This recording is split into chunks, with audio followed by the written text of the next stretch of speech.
acres.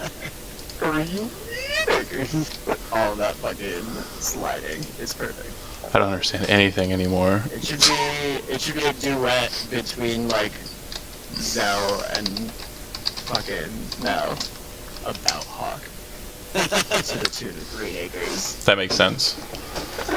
Midway through, they just pull up like a dead dwarf, and then an elf pops in with like a serenade and like a really high, key that they can't reach. That'd be dope. Thank you for understanding me. I feel like I do. I feel like I get it. So as you, hold on, let me just check and make sure the stream's going. One day we'll be able to be assured that it's going, and I'll be good at this. It's going, and the sound is working. Okay, great. Yay! So, last time you guys were on your way to Sorrowgate, down the King's Road to the city of Sorrowgate, and I said that you were fast forwarding, and we're approaching the city.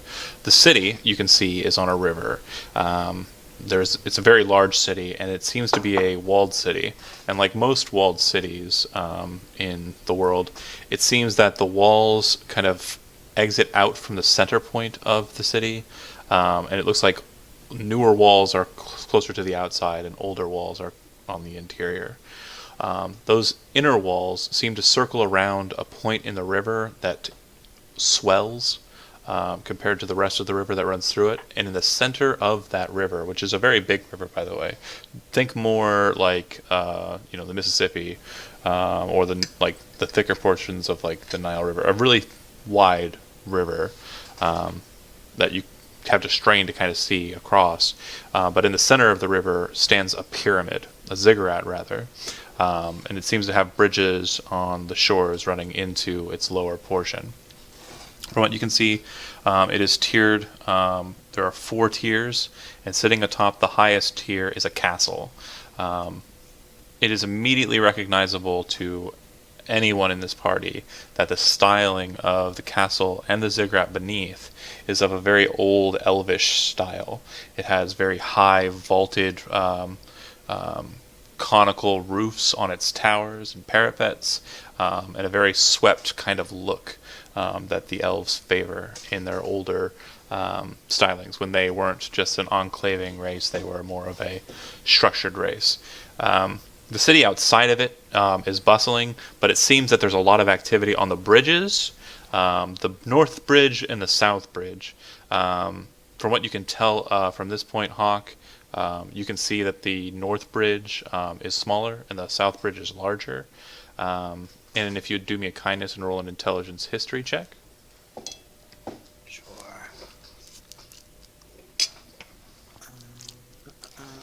Look at the castle. It's like some old elven style.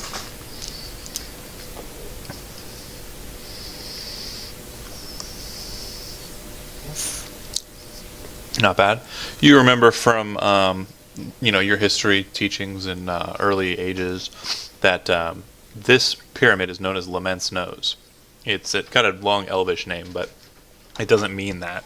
The reason why it's called Lament's Nose is because in earlier times, a lot of the Albacoris kings wanted to destroy the ziggurat to kind of keep the city structured instead of using it as like a center point.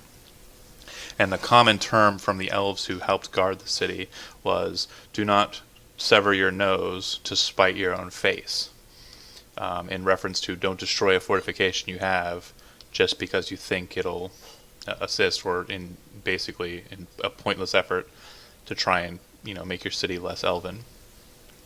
What about the lament part? Well, the lament portion, from what you understand in the history, because you rolled really good, is that the Albacoris kings never really wanted to keep the pyramid as the central point. They didn't want to keep it as their castle. They wanted to build a new one, but despite that lament, they continued to persist. So that's why it's held that name. A lot of the people on this side of the world aren't as keen on their elven traditions as those on the other side, from Aegon on.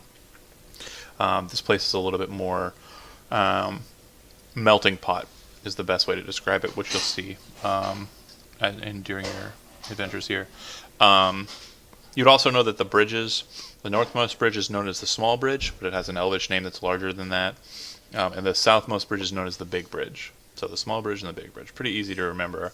But the reason why I'm bringing this up is with that 20, you know that the Big Bridge is a very highly defensible point, despite it being a very heavily trafficked point. So you know that militarily, it can be very quickly used as kind of it can be turned into a bottleneck and used to kind of force the opponents who are trying to raid the castle into a precarious and very horrible situation. You remember hearing about a battle that happened on that bridge where a large force of orcs came from the mountains to the south and ended up staying on that bridge until their deaths. They were basically reverse sieged into that bridge. Got it. They thought they were the sieging force, but they were not. They were sieged. That said, you guys are in the city on the outskirts. It looks like the outer edges of the city are a bit more lower tiered financially, and as you kind of get closer to the nose, it becomes a bit more lavish, more towers, more like grandiose houses and structures, and temples around the that inner circle. That said, what would you guys like to do once you're in the city? Feel free to just discuss. So I just wanted to, sort of as we're walking and as we're thinking about this, I just wanted to remind you that last time Hawk got a letter in disappearing ink from Iden saying that operatives in Sargate performed a secret coded whistle to get their attention, but at the time Hawk did not remember the whistle. Does he remember it now? I remember Zell actually helped you out with that, Oh, okay. and he knew it. That said, though, remember too, it said in the castle, not in the city. Okay. A bit of a difference there. Okay. Yep. And feel free to discuss them. Of course, you have Giacomo's cart. You have Giacomo himself in the form of Zelbor. And then, of course, you two as attendants. And for the purposes of this session, Mel has taken on just simple clothing of the attendant that was on the top of the cart from before, and he is driving the cart. Got it. So we know that... Go ahead. I was thinking joke. Okay. So we know that Asilius and Karen are supposed to reach out to us because they came ahead about the steps that they've taken to sort of get things going. Mm-hmm. So from the sounds of it, that's your first intent, is to try and see if they can't kind of rouse them out and see if you can't find them. That would make sense, unless Zelbor wants to somehow go directly to the castle with the cart, but we're not exactly sure what we're doing there, right? Well, one of the things we're doing is we're bringing back the book from, I guess, what's his name? The noble guy. Adrian? Yes, Adrian. And then also we're doing some research. Like, we need to get books from that library too. To find out more about the shame? Yes.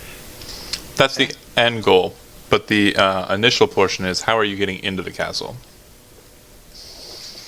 Well, I'm Giacomo. That's right. Planning on riding right up to it and telling them, hey, I'm here. Let me in. So do you intend to ride straight to the castle upon your entrance, or in your very lavish and very easily recognizable cart, do you want to go seeking out Asilius and Kieran? I was figuring that we would probably want to drop the carriage off. At the castle? Or Hawk and Boo can peel off and try to do that contacting. You know, when you sort of stay put. While Mel and Zell go to the castle? Something like that. What do you think, Boo? I'm down. Fine. You know, be always up for splitting the party. We don't have to. No, I support it 100%. What's funny about this group is you guys do that a lot, and the one time you didn't was during the first portion when you guys weren't Mel and Zell, you were the other two. And someone died because of that. So I mean, I guess the splitting thing has worked so far for your group. I suppose. Fair enough. All right, so we'll go ahead and deal with Hawk and Boo first. The cart goes riding off as you peel off from it within the first layer of the city. Boo, perception, wisdom perception for me, please. And Hawk, give me a untrained wisdom check. Okay, so before he entered the city, Hawk would have wanted to hide any sign of his connection to Stormloft. Sure. Your wisdom check's good enough, and your perception check is good enough. Hawk, you would know, kind of just entering into the city, knowing that this person is expected in the castle, that guards are probably going to be informed, and they're probably going to alert guards closer to the inner portion of the city that the jester has arrived. So his presence will be known, because you would do the same thing in Stormloft. Right. And Boo, with your perception, you notice two things. A, guards are indeed kind of following the cart, kind of leaving their posts or their walks or their watches and heading on after the cart and following it into the inner portion of the city. It doesn't appear like Mel seems to care, and Zell's probably inside the cart, maybe up onto the cart. I don't know, we'll talk about him in a second. But you also notice that there's a group of other individuals in black cloaks kind of following behind the guards and kind of watching very closely. You notice that a couple of them are using a hand cant, which isn't familiar to you. You're not terribly savvy in thieves' cant, but you know it's not that. Okay. Can I try and subtly get Hawk's attention? Yeah, no problem. You guys are kind of off to your own, and nobody really saw you leave the cart. Yeah, basically, as subtly as possible, I want to get him to look at the people in the black cloaks and kind of wait for orders. Okay. Okay. Hawk, go ahead and make me a charisma insight check. Oh boy. This is... Wait a second. Okay. So Nope, I don't have my yet. Pretty straight check. 0. They're trying to hit on it. So you kind of think that these individuals might be thieves or bandits, kind of similar to the Fell Hoods, just based on the way they're moving. And they're seeming to follow the guards and Giacomo as he enters into the city. You don't know why, but you would assume that a cart filled with goodies like that one probably is, to their eyes. They might be thinking about robbing it. So if that's what Hawk thinks, he would suggest to Boo that they follow at a safe distance and keep an eye on what's happening so that they don't do anything bad to Zell or Mel. Okay. Perfect. Can I try and find a spot? Can I get up onto the rooftops of this city, move that way? Yeah, let's see. Make me a wisdom acrobatics check. Or wisdom athletics, your choice. Wisdom athletics it is. Yeah, you're pretty sure that you could, because of the way these roofs are kind of vaulted and some of them are flat, you could probably follow along the cart all the way to maybe the second or third inner wall without any problem of being spotted by the guards or the people in the cart or the bandits, or having to find footing with lower ground. Fuck yeah. So basically, Boo will turn to Hawk, nod. That's gonna happen. So a bunch of just arrows appear in his quiver, and then he charges up one of the sides of the building and starts disappears into the roofs. Do you want me to make a No, stealth or anything? absolutely not important. Okay. But you see him say a swift couple of words. His quiver does fill with arrows just spontaneously, and he darts off onto the rooftops. Hawk, what are you doing after Boo darts off after the cart? Falls on the ground. Okay, great. All right. We'll go ahead and switch back to Zelbor. Zelbor, are you in the cart or are you on the cart with Mel?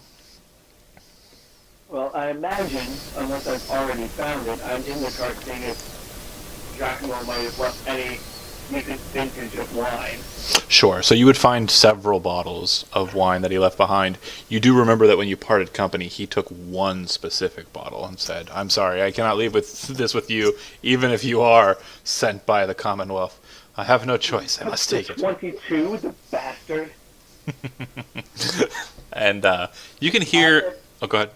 Well, I was going to say, if there is plenty of wine, then actually probably I would be on top of the cart with Okay. Malik. And do you have any With a cup in my hand. instrument or just a cup in your hand? Okay. Well, yeah, I have a cup in my hand and probably the loot sitting there somewhere. Okay. A couple of individuals, as they see you pass by, start kind of following your cart, very much like a roadie. And some of them start yelling up to you, "Play us a song, Giacomo! We've heard tales of you, please!" Yeah! Well, Rock and roll. I'll play you a song. This one's a particular favorite of mine, and I'll start just strumming something. Okay, go ahead and make me... Can go ahead. Oh no, I don't. Never mind. I'm not there. Well, you'll kind of be approaching as he's starting this, but yeah, what was your idea? Oh, I have a loop. I was gonna do it From the shadows. from the shadows. Just like random like second harmony flute comes in. You kind of, struck rhythm. it's like this temptation. You're like, I know I'm supposed to be hiding and following the cart behind and keeping an eye on those ne'er-do-wells, but jumps onto the cart, slams out the loot. Rock and roll. Can't help it. I gotta be in the band, bro. So go ahead. It's in my soul. Go ahead and make me a charisma performance check, and you're of course proficient with it. So do so with expertise, even if you're not.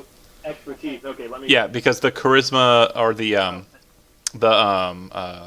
skill trick for performance is if you are proficient in the instrument you're using, you add its proficiency bonus as well. Damn. Yeah, so you start playing a song and singing out a song to the group, or to the people that are kind of circling around you, and after a fashion, you start to realize that Sing us a song, dear Tory man.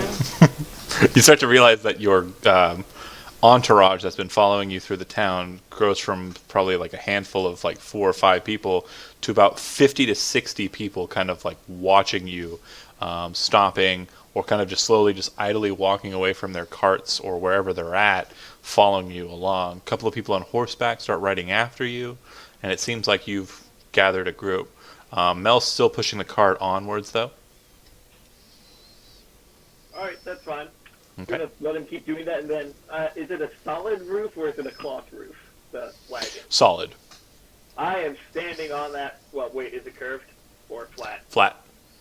I am standing on that roof. Okay.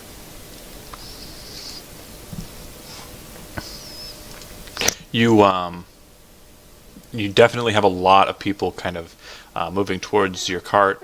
Mel's kind of looking at them, and a couple of people are handing him up what you seem to see as a glinty coin, and he kind of starts gathering it with his big, doofy looking trackless smile.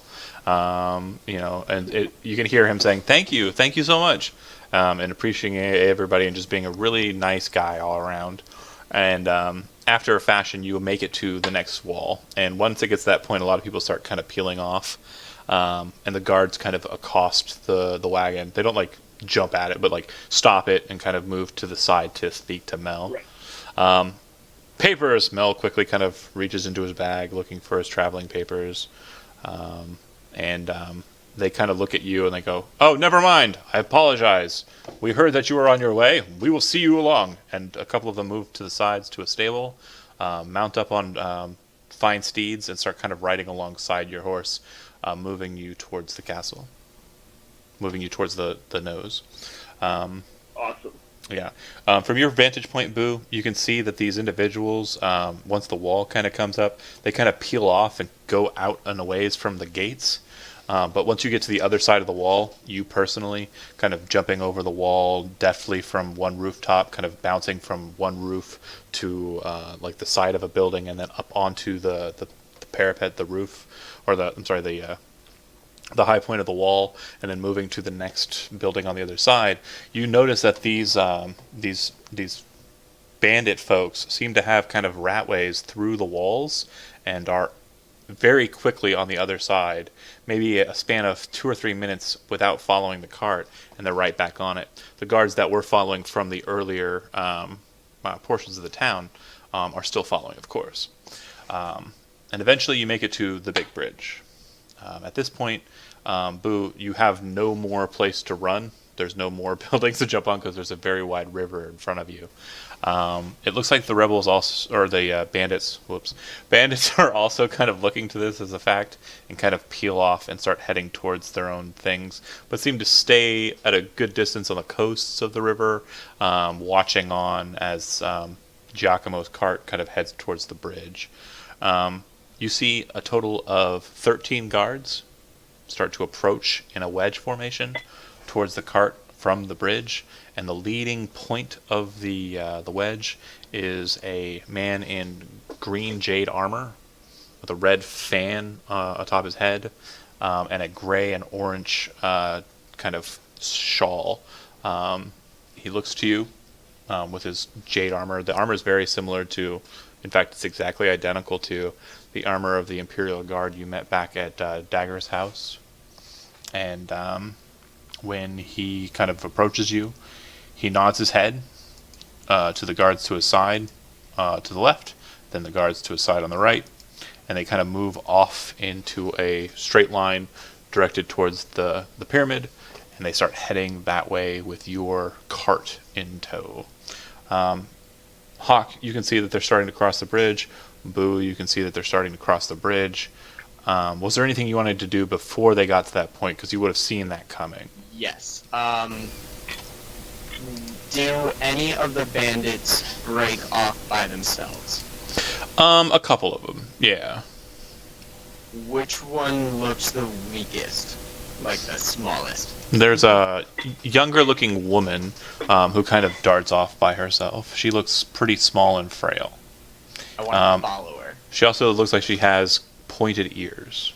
Not like your ears. Minorly pointed ears. Like half-pointed ears? Yeah, so something we may have gone over, but probably not. But elves in my campaign setting have like World of Warcraft ears, but their ears aren't like just static, just sitting there floppy, dopey ears. They actually move like a fox's and like direct point to where they need to listen to. So half elves have like more of a Spock traditional elf kind of ear. I got you. But yeah, you want to go after that woman then? Okay. Damn straight. And Hawk, you probably wouldn't see any of that. So I would see a couple of the bandits still following the cart. None are going across the bridge. What are they doing? They are splintering off. Some of them go to the coast. Some of them enter into shops. Some of them kind of go off into alleyways. And I can't see Boo at all. No. So I would get a sense of his direction. Would I get a sense of where he might be able to exit the building from that he's on top of? Again, you don't know if he's still on the left side or on the right side. There have been a couple of walls that you've kind of passed through, and nobody kind of made mention, like, Boo said, I'm going to go chase after them, and you said, I'm going to follow. There was no mention of it, and I want to make sure I'm keeping an eye on Hawk, so... Yeah, absolutely, you're right. Yeah. So I'm just going to, I guess, peel off to off to the side, out of sight, and wait for Boo to come back, yeah. Okay. Are you wanting to try and fall or tail on one of the bandits, or are you just going to do your own thing? Yeah, I don't think that's a good idea. Okay. You see a shop, like a small little shop near you, and it looks like they are brewing or stewing something. Smells really good. And there's just kind of a strange old man behind the table there, and he's got like 5 just large pots filled with what looks like steaming broth or water or something, and it seems that he's cupping, like putting into cups, broth and noodles into cups and serving them out to people as they kind of stop at his shop and toss him a silver. Yeah, let's definitely do that. No, hail, you, hi. What will you have? Udon or ramen or And he kind of looks at you curiously, pointing at the big noodles are small. Hawk points at the big noodles. Okay, he starts to cup, a bowl of udon, and sets that out in front of you. That'll be 2 silver. Hawk puts the silver up. Oh, first time in Sorrowgate? It is. Hmm. What's new here? No, not much. The princess is back. And who's that? Lady Lena. Oh, was she gone for long? She was gone for about a year. Yes. Does she often travel from her city? Oh no. But she was sent away because she would not marry who she was set to marry. But now she's returned and she's set to marry him, Lord Eric Griswold from the nation of Aegon. Do you think it's a good match? He kind of looks at you curiously. Well, Sorrowgate and Aegon have been fighting for some time. This hopefully will bring them to stop. Oh, yes. And it will be hard for he kind of leans in forward, the rebels to contest her if she is married to Lord Griswold. And he kind of smiles and nods his head. No, quite right. Yeah.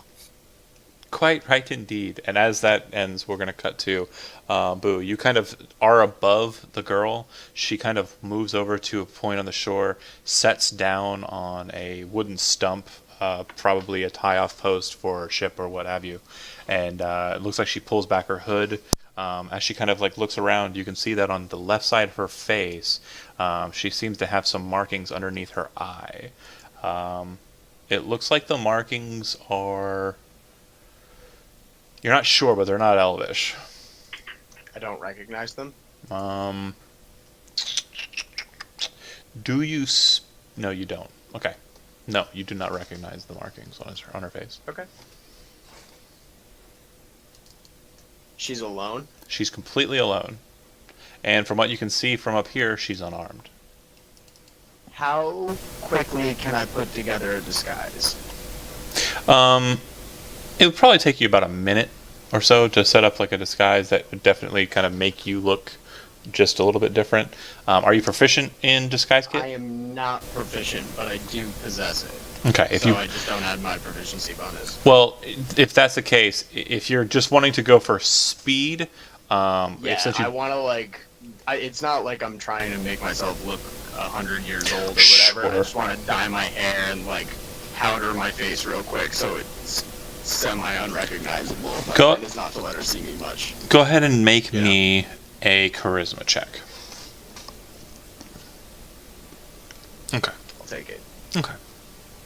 You put some kind of powder into your hair to kind of make it look lighter, and the powder that you're putting in is kind of like a nutmeggy kind of color, so it makes it look a little bit more brown than it is dark.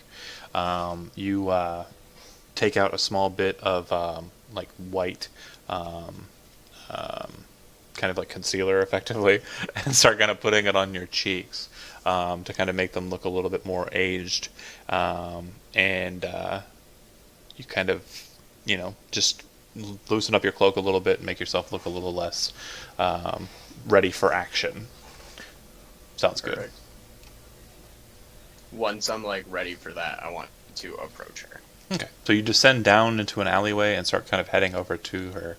As you approach, she kind of gives you a look, and you can actually tell from just knowing and being a keen-eyed individual that she actually noticed you descend down from the building.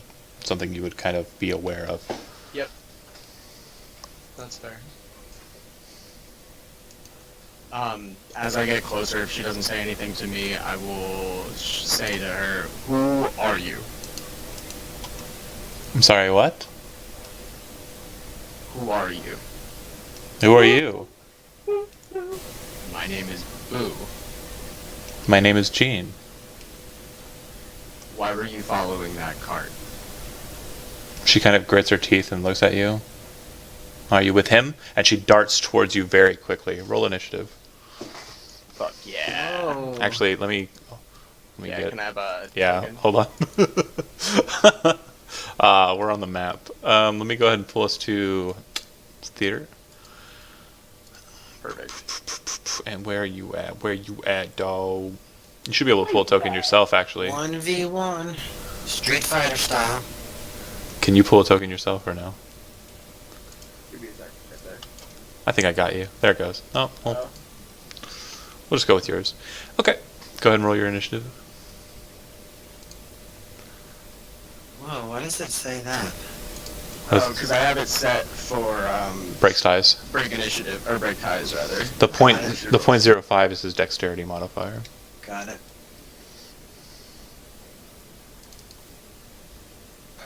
Here we go. 13.04.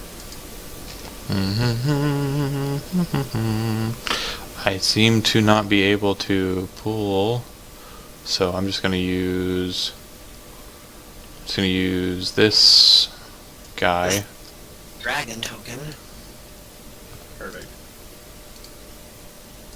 Hey, it's Chad. And it's fucking Chad. Good. Let me kill him. All right. Okay. She gets in adjacent to you very quickly. Actually, you notice that her speed seems to be supernatural. And when she gets in close to you, she grabs you underneath your armpit, kind of reaches towards your back. Seems that she's grabbing at your quiver, and her other hand's kind of raising up towards you. And as it does so, a blade of green energy manifests in her hand. She's going to be grappling you. So I'm going to go ahead and bear with me here. Go ahead and roll either athletics, acrobatics, your choice, to see if you can nimbly or escape her grasp. Athletics what? Oh, sorry. Strength athletics or dexterity acrobatics, or you can go dexterity athletics or strength acrobatics. Your choice. Wow. 26. Beautiful. That's really Got a good. +4 strength. Thank you, Gauntlets of Ogre Power. That's really good. Grab me, bitch. I mean, I'm hoping she does, but bear with me here. Probably not. We'll see.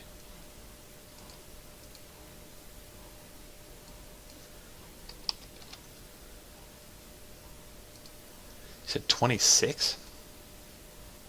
You have to beat the 26. Oh, Oh, so close. wow. Pretty close. Okay, so she kind of gets her arm behind you, and as she does so, you can feel her kind of getting ready to press you in towards her in the blade, and you kind of sidestep, pull back, and as the dagger's kind of coming close to you, you kind of step into position in front of her. She kind of retracts her hand away, as if she was trying to pull you in, but you weren't there, and shit. Damn it. That should have actually been higher than 24. Fuck. Okay, whatever. It's rolled. Okay. So she doesn't grapple you. That's her turn. You are up. Kick her in the balls.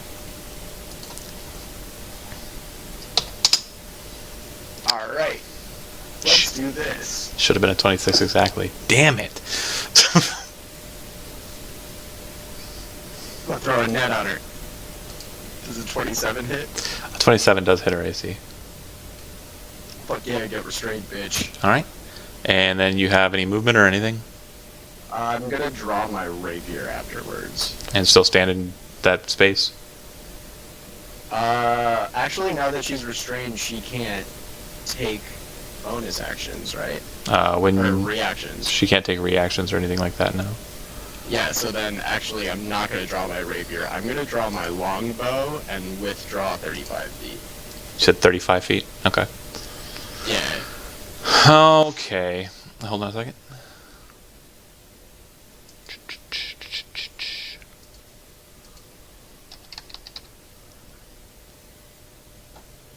Can I also use a free action to call out to her?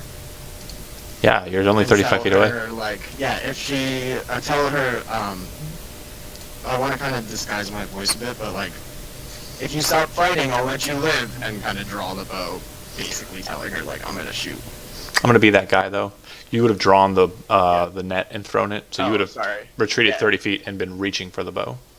That's fine. I'm reaching for the bow then, but I don't have it in my hand, but Gotcha. clearly making an aggressive gesture. Perfectly fine. She vanishes in a puff of cherry blossoms and appears 30 feet closer to you. She steps in at kind of like a side jaunt, and her hand starts to glow more with the green energy as she comes in, and she reaches out for the hem of your cloak and tries to draw you in with a grasp. She will make another athletics attempt to grab you. You can make strength athletics or strength acrobatics. Well, that's not good. She snatches your cloak and draws you in. Once she has you close and basically sets your head against her breast, she reaches over your shoulder, grabs your quiver, and holds it so like her arm is over it, and she puts the blade against your neck. And she says, "Shut your mouth and say nothing." And she starts looking around the area as she seems to be trying to make sure that you and her distraction or noise hasn't brought any attention. Yeah, I mean, I was fighting pretty silently. Yeah, you I'm assuming she was too. hurled a net, and then she poofed, and then, yeah, it was pretty quick. Okay, so it goes to you. She seems to have you in a grasp. She's not readying to attack you with the blade by any means, but she does have you in a hold. It's entirely up to you what you'd like to do. I kind of want to smirk at her and say, I'll listen for a moment, and kind of hold my hand up, like, not grasping the bow tight anymore, you know, like, kind of retreating as much as I can with her holding me. She stares into your eyes with her bright blue ones, and she says, "Who sent you?" And her blade starts to kind of glow less sporadically. When she first manifested it, and also when she was grabbing you and pulling you towards her, the blade coursed much like a raging flame. Now it's kind of soothed and smoldering as she's kind of gained control of the situation. One of the men who's traveling with that cart, he hired me. You were acting suspicious. She looks at you and she kind of pushes you back and away, and she says, "You're with the Commonwealthers?" I only work for him. Who he works for is his business. What are you, a sellsword? It's one way to look at it. She looks down at the ground, and she looks back up at you. She reaches into her pocket, she pulls out a gemstone and throws it at you. It kind of hits you against the chest, and then drops to your feet, or you can dexterity saving throw to catch it. Yeah, I can catch it. You snatch it up before it hits your chest. Once you kind of grab it and kind of look at it, you can see that it's probably about a golf ball sized ruby, and she looks at you and she says, "If your blade is for sale, then I buy it.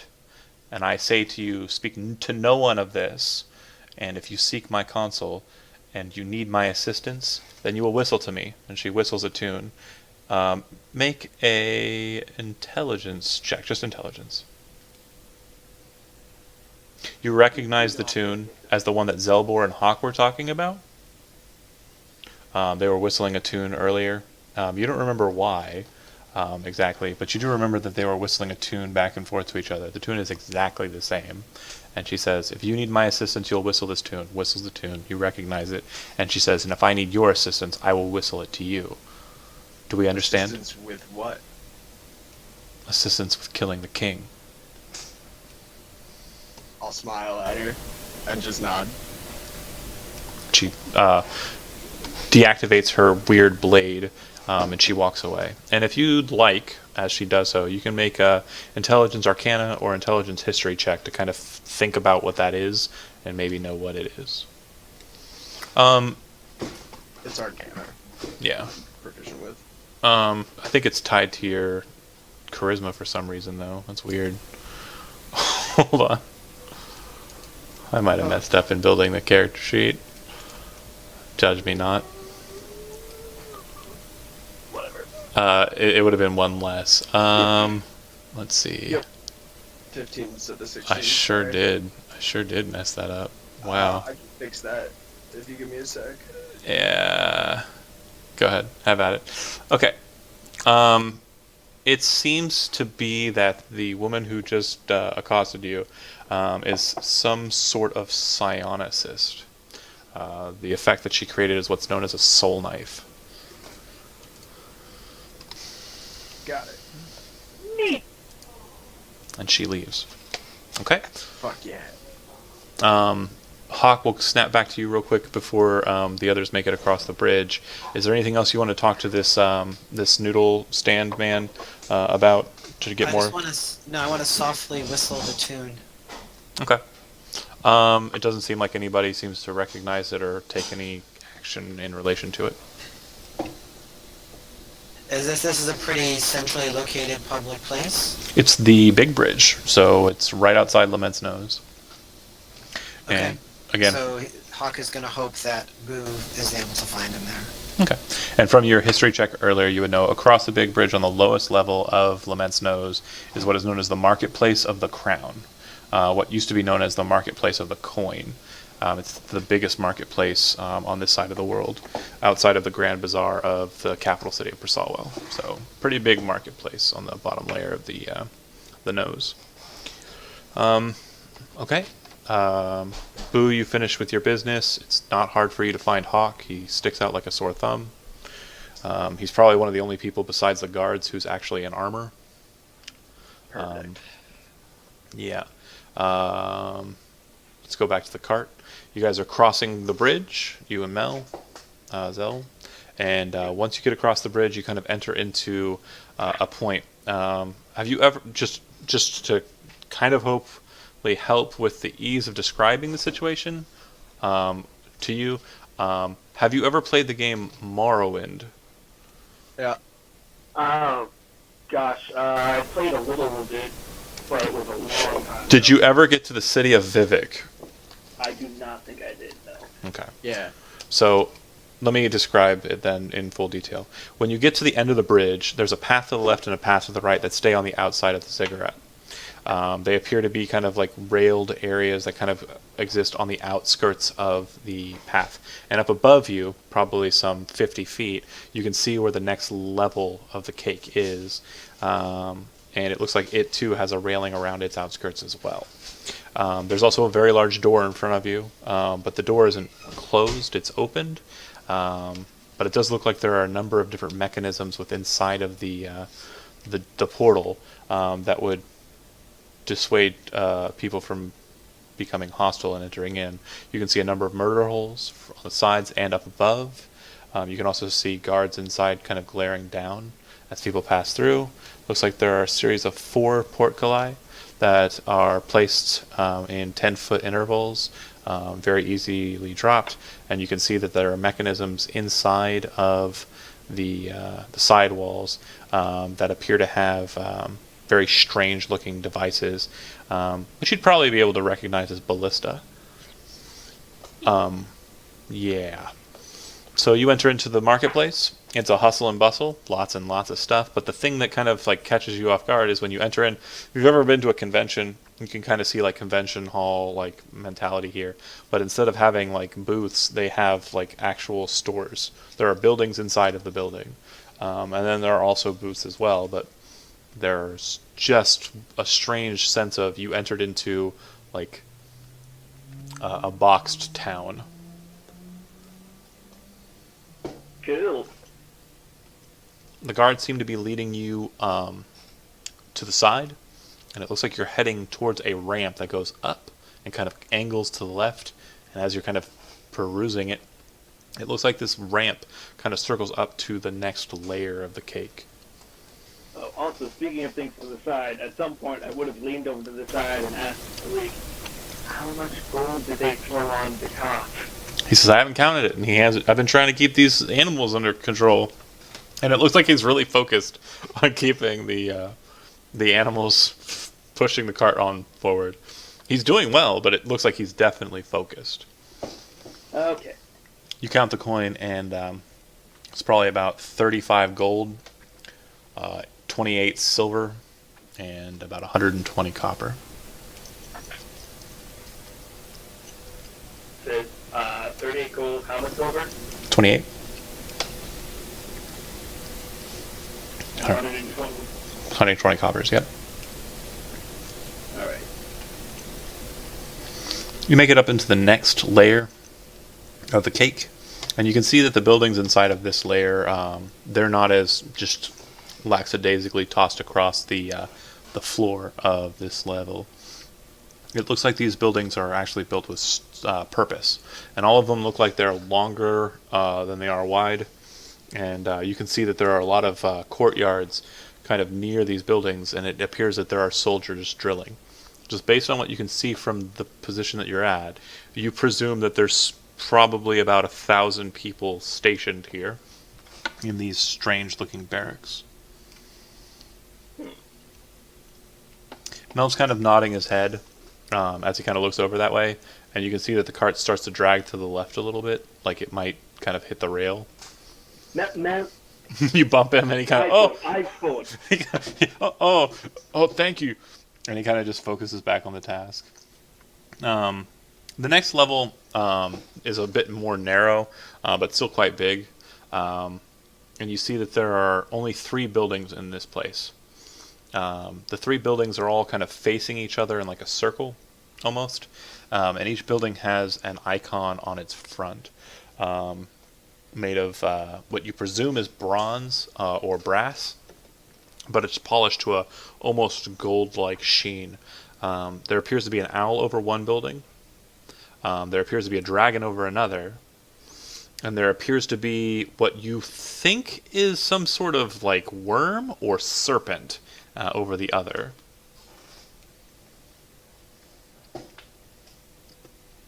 Interesting. All right. You get up to the last layer of the cake, and you're actually moved towards the center of this layer instead of going up along the sides as you were. In this one, you find a total of 28 small houses, still quite big though, but they appear to be like living estates. And all throughout the ceiling above, there are holes that allow sunlight in, but they're all at angles. So in some of them, there's not much light coming through, and others there's no light coming through.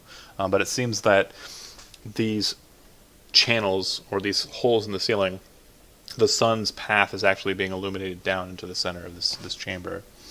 The houses all have iconography as well, and I don't think, you're too terribly interested in the houses present, but they move you to the center of the place, and there's kind of a staircase that goes straight up. And as you're kind of, a ramp that goes straight up, and as the wagon kind of is headed off that way, you start to realize that it's opening up to the outside, and you're actually entering into the bailey of the castle above. Interesting. I do like Baileys. I know, not that kind of Bailey. The wagon enters into the place. There's a lot of people kind of out and about, and a couple of attendants kind of move over to the cart and start to kind of lead the horses over to a stables. But yeah, in the center, in the bailey that you're in, you can see that there's a wall to your left and a wall to your right, and the main building of the castle is directly in front of you. The across from that building, there's a very large passageway out, and you would presume that it leads out onto the flat, like, top of the pyramid proper. So if you're wanting to go to the ledge or the edge of the layer you're on top of, you would do so by exiting the castle proper. You see that there are a total of, from what you can count, 2 towers that come out of the top of the center building, 4 towers that come out of the wall just outside of the center building, which are also kind of buildings. The walls themselves are kind of buildings themselves, and a total of 6 towers on the outer wall of this keep, for a grand total of 12 towers. And the smell of kind of just work is present here in the bailey.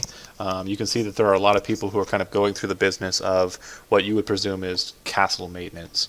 Iron workers, smiths, stone workers, masons, the like, are all kind of moving about, building their materials, or making their materials ready for the jobs at hand.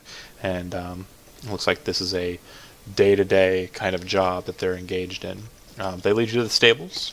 The guards that first met you at the walls kind of dismount their horses and kind of start looking around. What do you do? First prize details of the thank you, Malik. I have a nickname or a name for Malik. Do me a favor. Make me a dexterity deception check. Okay, dexterity and deception. Yep. You say Malik, and then you kind of go, I was just trying to actually would have had a nickname for it, and No, I know. But you were thinking about it, and then it Yeah. blew up. It doesn't seem like anybody cares. Do you give him a different name besides Malik after saying his name? no, not right now. I'm going to have to tip the attendant. He goes, okay, and doesn't seem to notice the faux pas. Kind of pulls out some coin and hands it to the attendants. And he looks to you and he says, do you want me to stay with the horses, my lord Yakumo? For right now, He nods his head. and in case you see Fatty Boo or Dollface, let them know that I'll be back later. And I wink at him. He kind of looks like he doesn't understand, but then his eyes kind of light up and he goes, okay. And you can imagine, just based on the sole look of his face, he's like, which one's Batty Boo? Which one's Dollface? Takes a minute. Okay. It doesn't look like anybody's coming to approach you or kind of greet you into the castle proper. Oh, that's okay. I just start walking towards the castle proper. Okay. You can see that there are a couple of gray and orange bound kind of guards. Their armor appears to be kind of a soft white, almost clay color. And they have large great swords kind of held in their hands, points touching the ground, near what appears to be a main entrance to the castle. As you're approaching... Go ahead. I was going to say, as I'm approaching, I would look to one of the guards and say, you there, take me to Basil Ravenhurst. He nods. Make me a wisdom perception check. Wisdom perception? Mhm. Yeah. I am not proficient in that, so... Hey, it's the same as the last one. Despite not being proficient, you hear whistling. Is it familiar to me? The tune is, but you don't know where it's coming from, so you start kind of looking around, I presume. I mean, like, I just sort of take a little bit of a side glance to see if I caught anything out of the corner of my eye. But No. You would just know that someone is whistling the tune somewhere behind you. Alright. I would proceed forward. The guard stops you and says, Lord Ravenhurst approaches, and he gestures Oh. back in the direction that you were whistling, or that you heard whistling. I turn around. You see two men. The first is an older gentleman with gray beard, not very long, but pretty well kept. Short hair, cropped, almost in a military style. He wears very gaudy-looking colored clothing. In that he's wearing kind of a green sash over like a light purple sash. His cloak is a dark purple with a bright kind of tacky-looking purple interior, inner lining. His shirt underneath the green sash is orange, and he kind of has like a green-looking collar. He has wraps around his arms. He has a staff that appears to be made out of gold, and blue material kind of draped down from underneath the light purple colored sash as well, and just brown or gray pants underneath. He wears a couple of rings, which are also kind of tacky and large. There's yellow cord kind of about his person, possibly golden cord, you're not sure, but he looks like a very tackily dressed individual. He has a symbol kind of hanging on the sash there, almost like a big belt buckle. It looks like a religious symbol. If you'd like to make an intelligence religion check. Yeah, I'll make one, but I don't expect much to come of it. Wow. Surprisingly, you recognize it. It is a pretty common one back where you're from. It's the symbol of the god Varhuin, which is the god of the elves and the god of time. The Okay. god of time, you say? Uh-huh. And along with him, you also see a Finsdale. A douchebag, correct. And he's a douchey. And oh, whoops. Uh, you see a gentleman who has kind of like a short, like spiked, kind of teased, spiked hair. It's grayish in color, but he doesn't look old. He has a very slender and kind of just almost beautiful face. His eyes are narrow slits that kind of jut high at their ends, very elvish in feature, but he does not seem to have pointed ears at all. His clothing is much less tacky than the person who's leading him.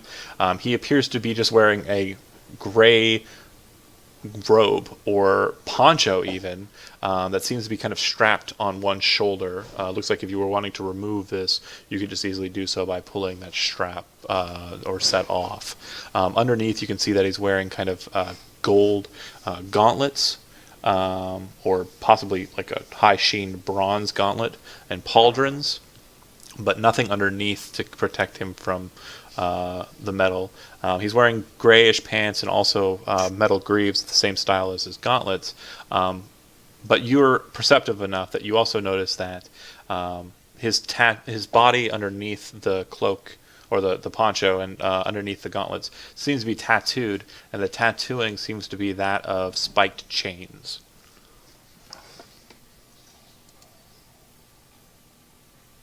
I think I'll call him Steve. The two approach you, and the lead man with the gold staff kind of stops, and he says, Giacomo, the king of jesters, jester of kings? Yes, Lord Ravenhurst, I presume, and I do an exceptionally elaborate bow. Basil Ravenhurst, my reputation precedes me, and this is my associate, Edward Finsdale. Edward nods. I do another elaborate bow. It is a pleasure to meet you. He doesn't seem like terribly put off or impressed. Edward, that is. Ravenhurst seems just delighted to be in your company, just by the smile on his face. Okay. Lord Ravenhurst, I am just wondering, it has been a long travel, and I mean not to be rude, but are there accommodations set up somewhere for me and possibly those working for me? Of course, Lord Giacomo. Of course. We will make sure that your apartments are made ready for you. I simply was on my way back in after inspecting some things and thought I would stop by and have a discussion with you. And he kind of is walking around like back towards your cart. And Finsdale seems to follow you. And he kind of gestures towards the cart. This is what you arrived in. Yes, it is. My own little mobile home of sorts. He kind of walks in closer to it and kind of stops near it. By this time, Mel has kind of moved away from the stables, or moved away from the wagon, and is actually in the stables with the pack animals. But it looks like he's kind of walking over there. And you're pretty sure, just based on his stance, that he's being kind of coy, like he's trying to lead you back over to your cart. Wait, who is? Ravenhurst? Ravenhurst, yeah. Finsdale seems to be kind of staying back. I'll yeah. follow. He kind of leans in and he says, so, did you receive my contract request? Yes, I did. From our mutual associate? Indeed. Very good, very good.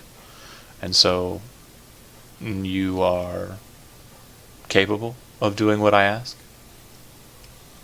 Oh, I'm more than just capable. Very good. Then I need you to be certain that Brockhurst and Rathbun die before the 6 days end. Of course. Also, you must make sure that the princess is taken away from this place so that she cannot marry Lord Griswold. As per our agreement.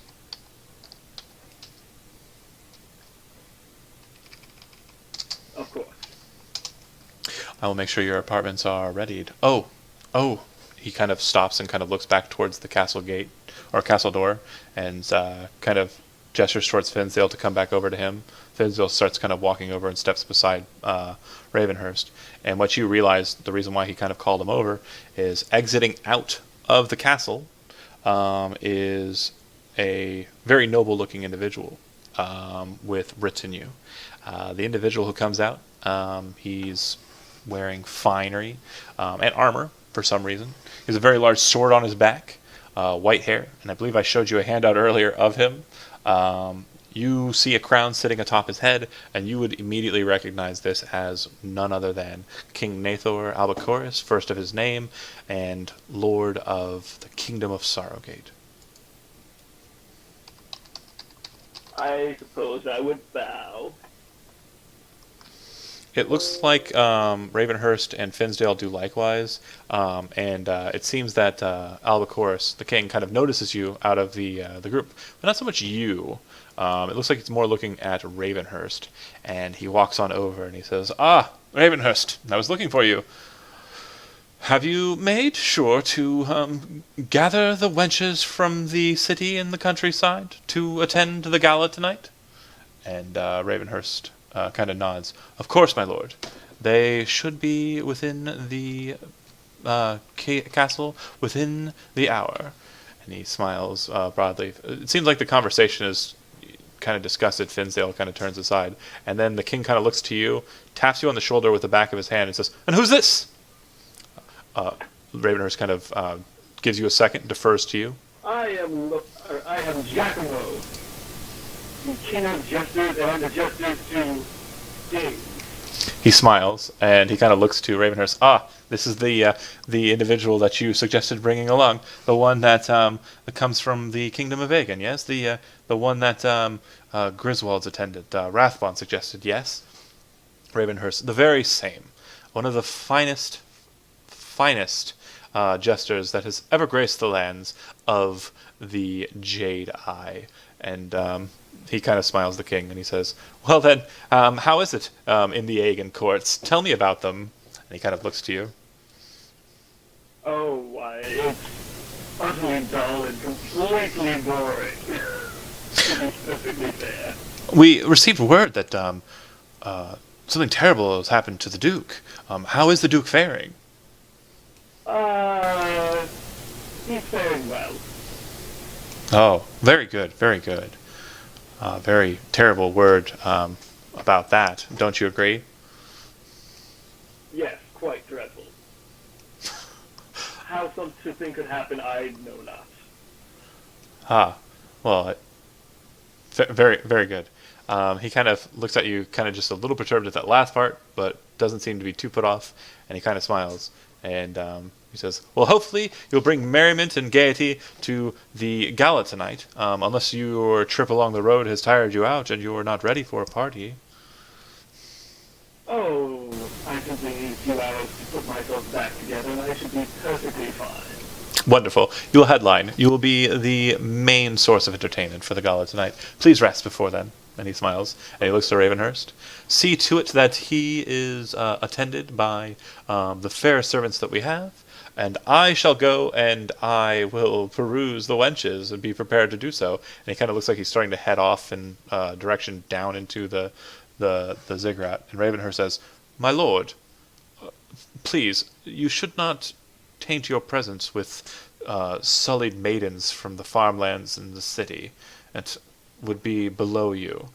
Perhaps allow Giacomo to see to the wenches and select one for you and others for your court. I believe Giacomo is very capable in this regard." Oh, have me select someone for the king, but I barely know his preferences. I mean, He kind of smiles to you, and he kind of pats you on the shoulder. "I'm like any traveling man with red blood. I love a one with golden hair like the sun, and breasts like melons, and soft skin like milk coursing across my lips. Like any man. Am I right?" Ravenhurst nods. Finsdale looks disgusted. "And you?"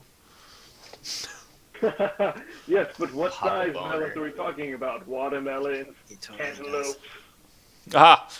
Well, eggplant. I do not know what they have in Aegon, but here we have the honeydew. Sweet, succulent, and when ripe, most tender. Super rapey. So rapey. He's a king. It's good to be the king. I feel uncomfortable now. Kings are assholes. Anyways, he laughs and he says, "A perfect suggestion, Ravenhurst. I will return back into the king, or into the throne room." And he leaves. Bowing, of course, happens behind him. All right, let's go ahead and segment back in. Ravenhurst says, "You can, of course, get some rest, and I will make sure that the wenches are prepared. We must have more discussion, though, regarding our matter. Can I rely upon you to meet with me before you go and meet with those wenches?" Certainly. Perfect. Then, within a couple of hours. Cool. That sounds wonderful. As wonderful as it can. Those two leave, and as they do, Mel kind of comes up behind you, just stands next to you, kind of looking on after them, and says, "Who are they?" Scene cut. Go to Hawk. You kind of see Boo kind of approaching you, back down at the shop. It looks like you can easily cross the bridge. It looks like it was kind of secured for a moment while Giacomo's cart crossed, but other than that, it seems to be free passage for common folk. Sure. So I look to Boo as if to ask, what did you find?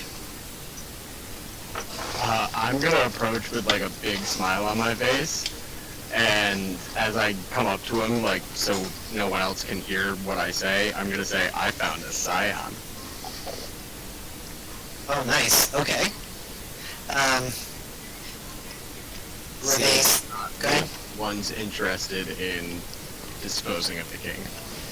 Right. So, we need to meet up with Jason's band of rebels in the North Forest. I think that's their goal. Maybe these people work with them. I think so. Maybe they also work with Silas and Kieran. Yeah, I don't believe we were a target of them. I believe they were observing our entrance. So then the problem now is to figure out what to do about Zell and Mel in the keep when we're out here. It doesn't seem as though we're barred from following, Mm-hmm. but I think it might be best to use our time out here to coordinate a plan while they keep them distracted inside. Can you make contact with the person that you just followed? I might be able to track her down again. It's kind of a skill of mine. That should be the plan, yeah. I try and track that bitch down. You both of you make a wisdom perception check real quick.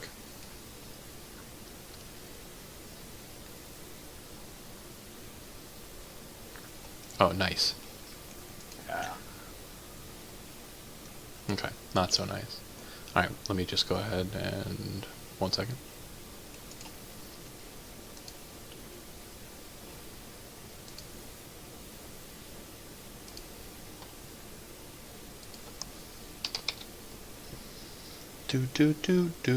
Do.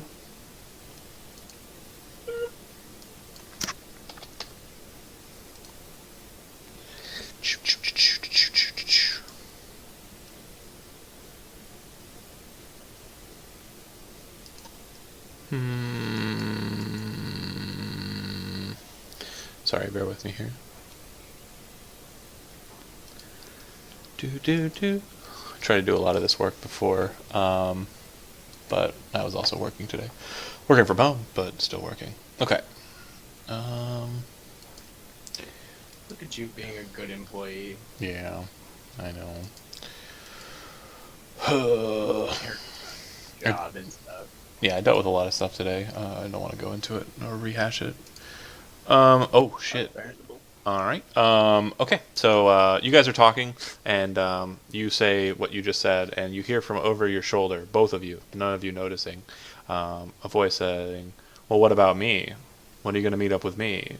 And you kind of turn around and look, and you see a man in a brown cloak, or an elf in a brown cloak with white fur, kind of along the neck of it, with a nice, beautiful bow on his back, kind of looking at you with his soft, elvish eyes. Standing a distance behind him is a half-orc who you recognize. Yeah, we were meaning to talk to you as well. Perfect. If you remember the part that we have in this mission, it was to make sure that you have a base of operations. And he smiles, gestures at the man with the noodle shop. It's insane that you found the exact location right off the bat. That's good luck, a good omen perhaps. We would tell him that Zell and Mel are inside, I guess, the keep, and all that. Perfect. Well, we should go inside real quick just so you can make sure you set up, leave anything behind that you need, and understand the situation so you don't get lost. And he kind of smiles, and he walks, and you see that he's gesturing to a noodle guy who has a couple of like curtains behind him, kind of covering up a couple of his larger pots. But there doesn't appear to be a place to go into near him. The building that's behind him, the door isn't isn't for another 20 feet, and it's not at all what he's gesturing to. So is it some sort of like teleportation, or? Silas walks over to the gentleman at the noodle stand and says, "Biken," and then some weird words that you don't understand. Very high vowel content. Seems that every word he says, it's there's just a very high kind of vowel content in the words that he's saying. It seems like every other letter is a vowel, and it's a very strange language to you guys. Hawk, you actually probably might have heard it. It seems to be the language of the East, the Sayryujan. And he seems to be speaking it quite fluently. He's having a conversation with this individual, and after a fashion, the man nods, kind of walks back to the curtain, and taps it with his ladle, and then goes back to what he was doing. Asiles kind of looks to you and says, "Follow me." And he walks over to the curtain and kind of holds it open. And it looks like it leads into not what you would expect to be behind it. It seems to lead into a strange cut in reality into a different place. It seems to go into a building that's not there. Mm-hmm. So Hawk will motion Boo to follow, and as they're walking, he wants to ask Asilius about... He says, "Inside, inside." Okay. And gestures you quickly into it. I was Boo. just going to ask if we could get some noodles first. Come on. Boo, do you go in? Yeah. Okay. Absolutely. And you step in, and you actually would roll me a raw intelligence check. Worst. Boo. Yep. So you actually recognize what this is. This is what is known as an assassin's hovel. So assassin's guilds, specifically the ones from where you're from, were said to be able to kind of vanish from the street without a sign. And you and your company learned the reason why that is because they can kind of create portals or doors, not portals. I mean specifically doors to places that are not where the doors are. If that makes any sense. And Yeah. you descend down and like little reality rips yeah, instead of actual portals. exactly right. Like portals from the game Portal, not Right. right. So you enter into a stairwell that goes down, and it enters into a basement that seems to be quite wide open. There are two other individuals in here besides you. There's a man who has a strange stone gauntlet, who's kind of sitting there on the floor in a meditative kind of position, kind of like a military cropped haircut, just very focused. Upon closer inspection, Boo, you notice that he seems to be covered with spiders on his skin underneath his clothing. And the other gentleman in this room is back in a corner at a sharpening wheel, just pedaling and spinning it and sharpening a strange-looking curved blade. That gentleman is dark dark complexion, and it looks like he's wearing a lot of cloth about his person, as if this place, even though to you guys from Stormloft, this place is pretty temperate. It would seem that he is kind of wearing all of these clothes because he might think the place is cold.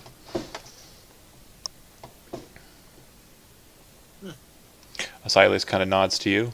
Kieran, not having followed you in, he kind of walks over to a door on a back wall and kind of knocks at it and looks at you and says, "This will be yours, you and yours.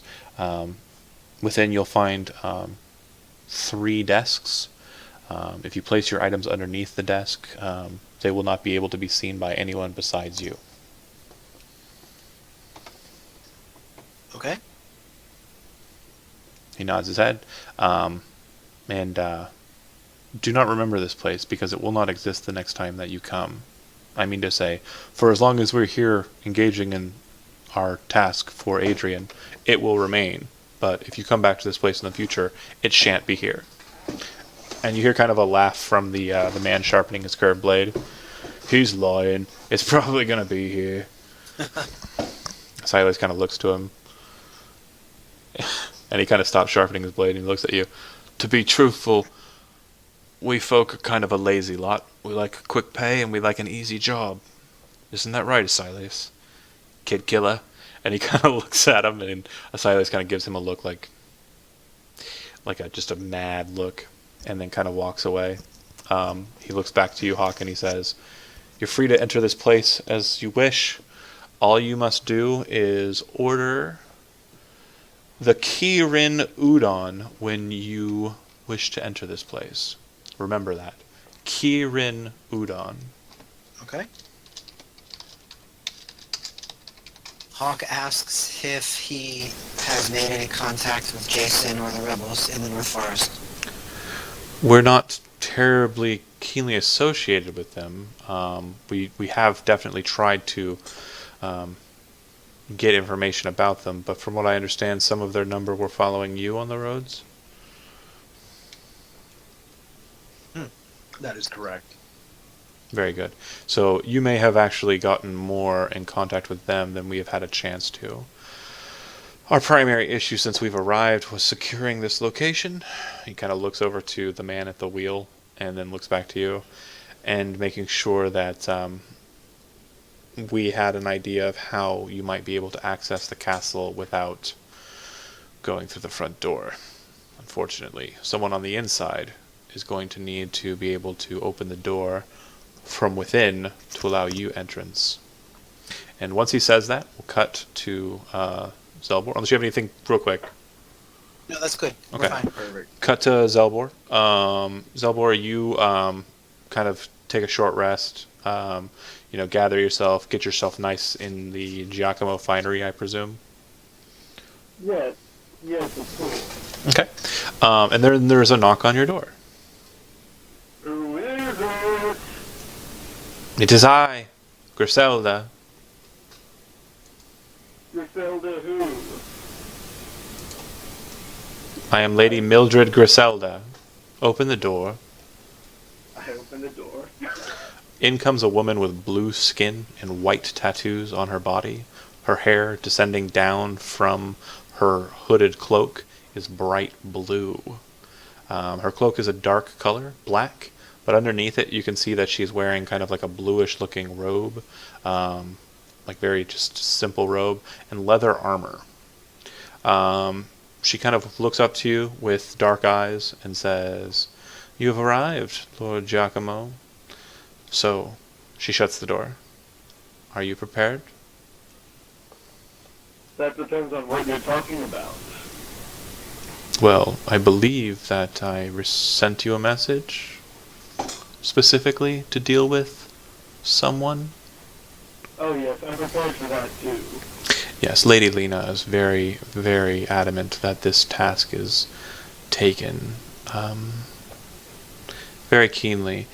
You will attempt to persuade the king that she will not marry this Lord Griswold. And if you are unable to do that, then you will kill Lord Griswold. Well, fair enough, I suppose. Obviously, you should be noticing kind of strange disconnect between what Ravenhurst asked you to do and what Mildred is asking you to do. Right. Yep. Okay, just making sure. Outright murder versus persuasion and murder. Right, but she's telling you to kill Griswold. He was telling you to kill Brockhurst and Rathbon, Oh which... yeah, I have that in my notes too. Yeah, you don't know who those two are yet. The names are strange, and Brockhurst sounds like Ravenhurst. But yeah, you're not sure who those people are yet because you haven't really attended a court session yet. She kind of steps in towards you and she says, "Do we have any issue? If you must, you should ensure that the princess herself will leave with you from this place." Oh, that shouldn't be a problem. I've got a few tricks up my sleeve for that. But is your heart willing? My heart is willing for whatever happens. Could you tame a fiery princess like her? Could she tame me is the question, I think. I hope your infernal blood helps you with her heat. That said, I will trust in you, but I do suggest one thing to you, my lord.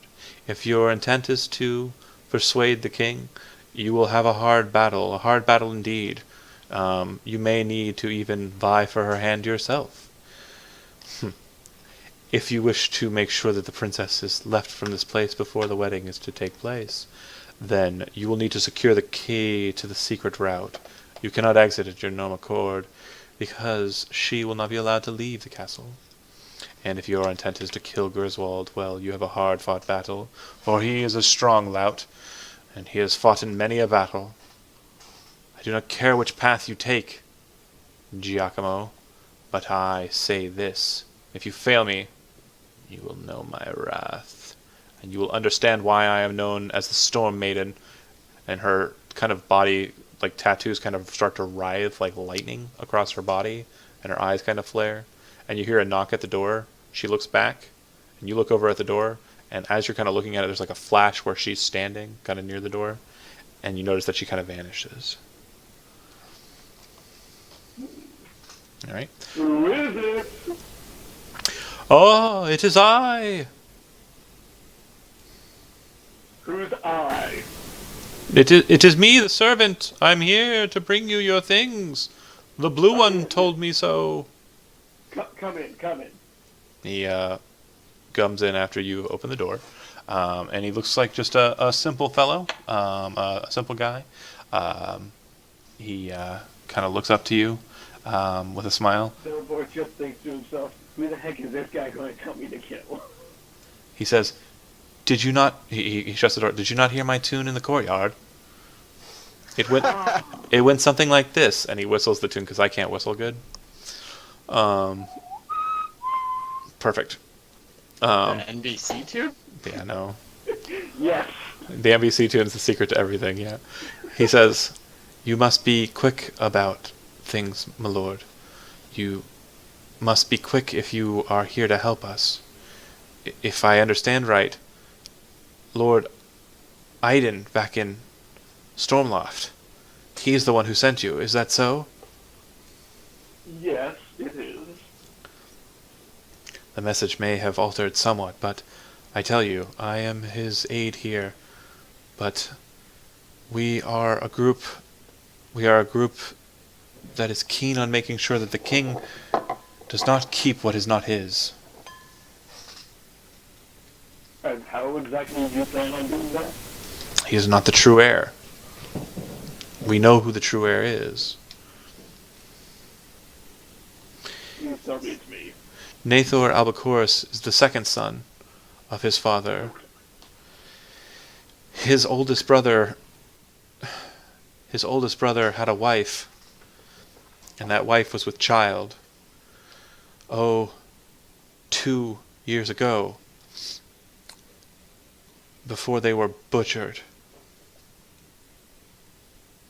Wait, her and the kid were butchered, or her and... Her and her husband were butchered. Ah, that makes so much more sense. Eldrin was the oldest son's name, the true heir, but his child his child is the true heir, the next in ascendancy. But Nathor's taken the position. It was more than likely Ravenhurst who butchered them, and made sure that any who knew of them were butchered as well.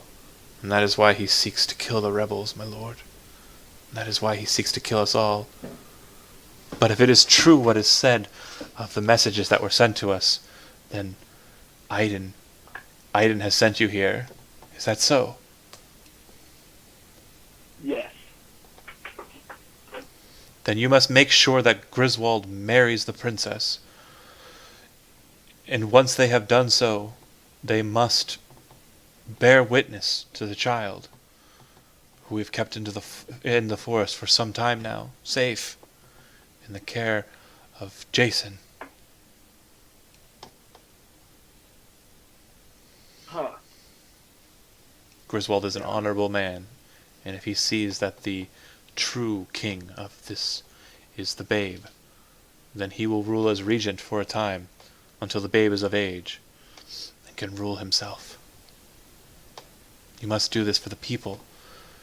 It is not that we suffer under Nathor's rule, but with Ravenhurst at his ear, soon the conglomerate will rule in this place.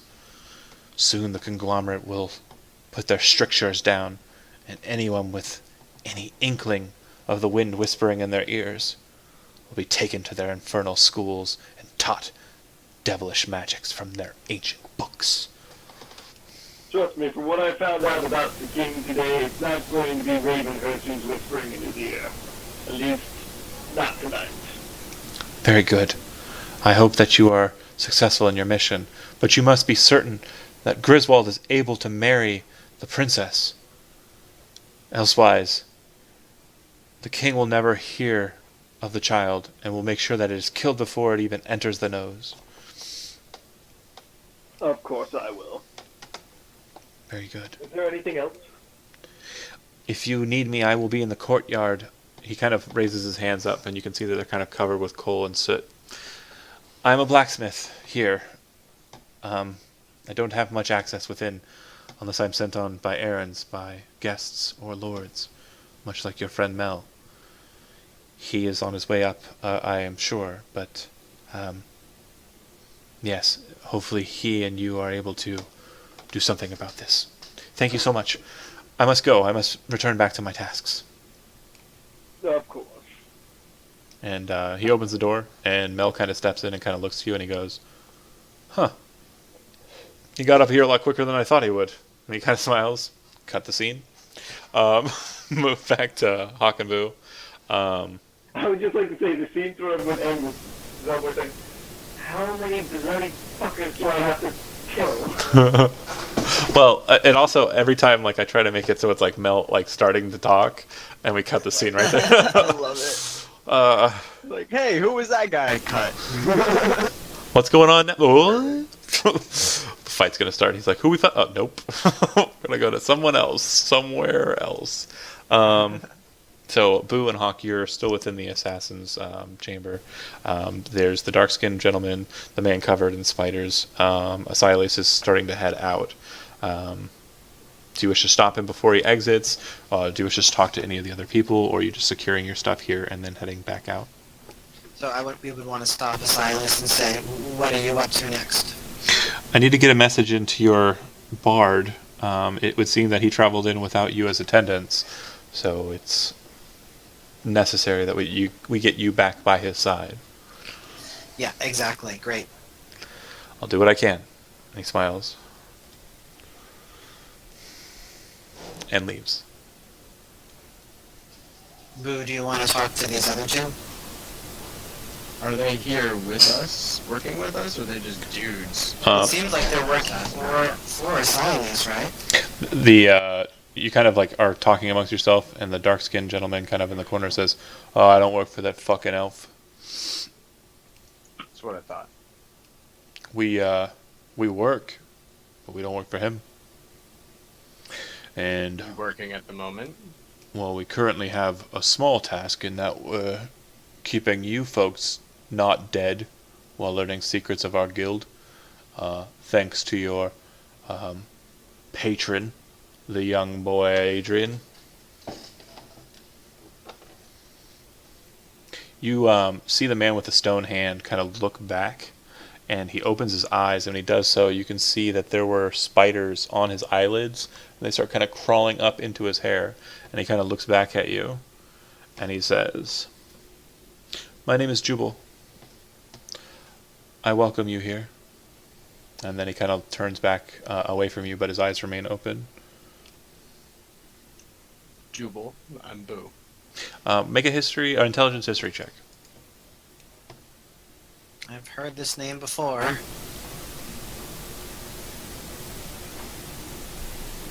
Nope. Yeah, it's strangely familiar though. Jubal. Could Hawk think back as well? Yeah, intelligence history. And for you, Boo, it's familiar so much so that you actually I'm proficient. recognize you know his last name. His surname is Dragon Eater.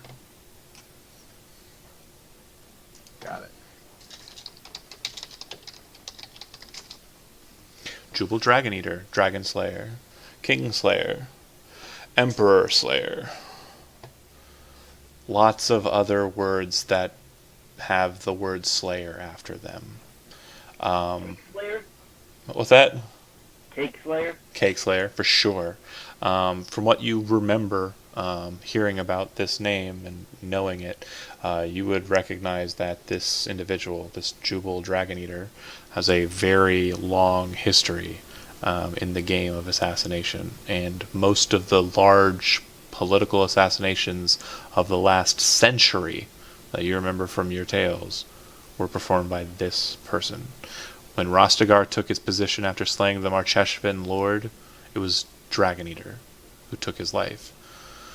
When the Golden Dragon in Seosaid was usurped by its young wormling child, it was Dragon Eater who slit its throat.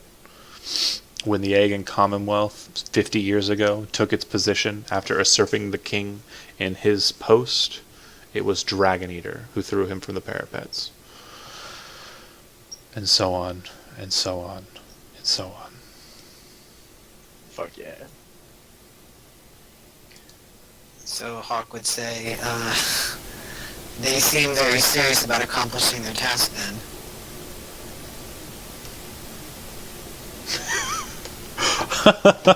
Wait, what?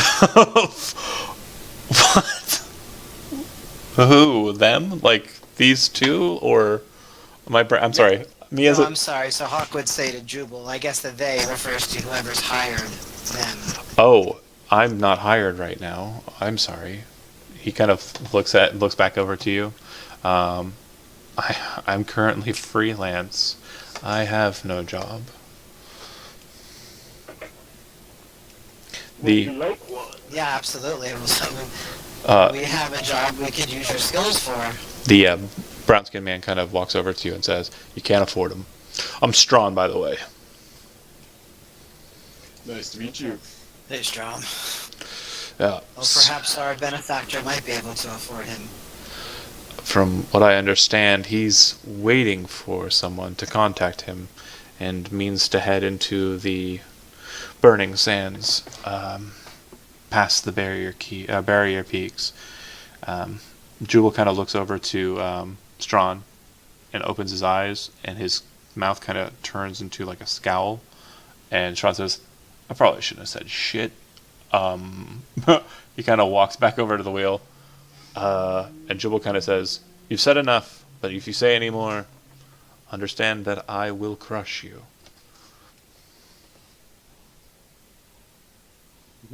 I'd like to see that. Strawn looks like he's like Hawk build, probably a foot taller than Hawk. His bicep is probably about as thick as like Boo. This is a very large looking fellow. Boo, you actually would recognize like his pedigree. He appears to be a Vitali. And by the markings on his skin, he looks like he was a slave in one of the demon cities on the other side of the Barrier Peaks. So he's seen some things, if you get my meaning. But when Jubal says, "I will crush you," this small not as big individual says that, Strong kind of just backs away. Says, "I meant nothing by it. I meant nothing by it."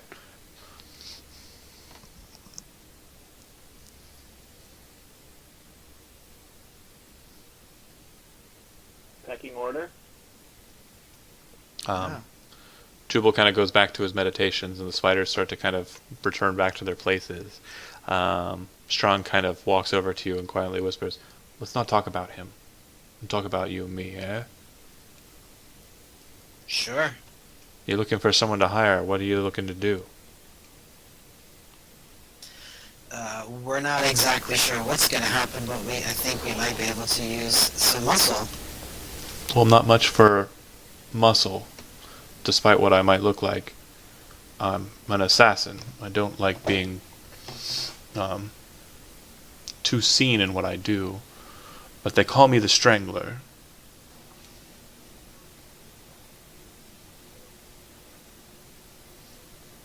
If you're looking at getting someone out of the way, I could do that, depending on who you are asking for. If you were able to afford him, you could ask for anyone. I'm not that good. I might be as good as Asilius. I'm definitely better than Kieran.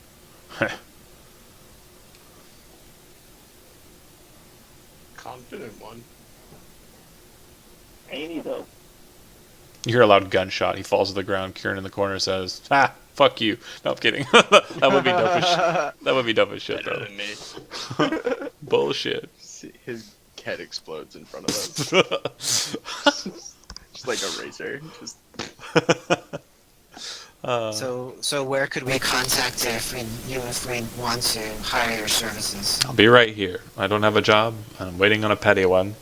And Okay. I'm getting a little bit of cutter because you folks require a non-killing contract. The most boring of all.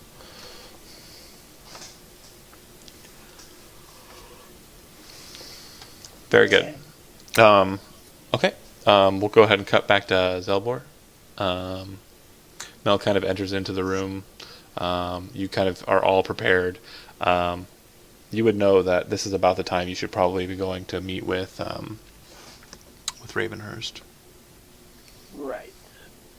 Now, just... If anyone comes, tell them that I'm out. Oh, I'm sorry. I've got something I've got to do. What do you have to do?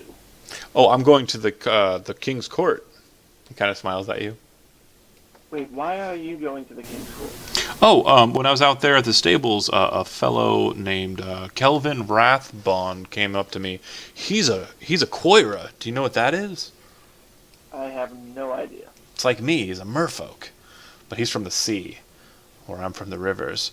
And so I'm going to go talk with him. So I'm busy. I can't do whatever you were going to ask me to do. Alright.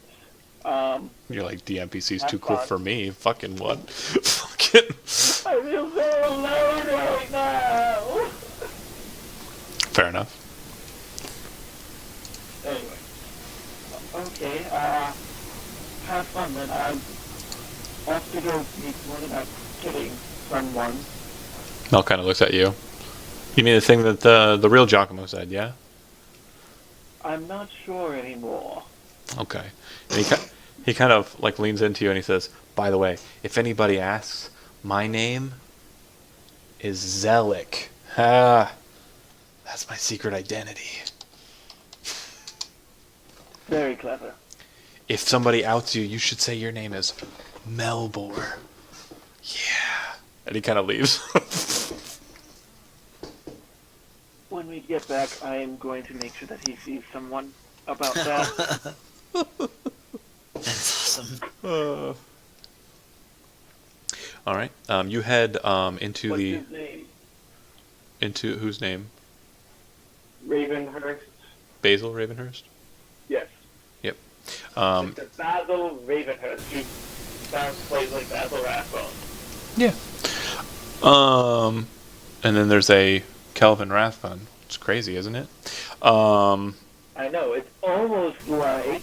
Someone knows about actors from the past. You head on to find Basil Ravenhurst's apartments, and Wait, is there a Nigel Bruce around here somewhere too?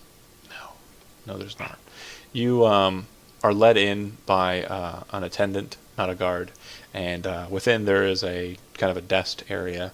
Ravenhurst sitting at the desk, and there are two other lords in the room besides him, kind of standing across from him at the desk, and they're kind of looking over some parchments that are on the table, and you enter in.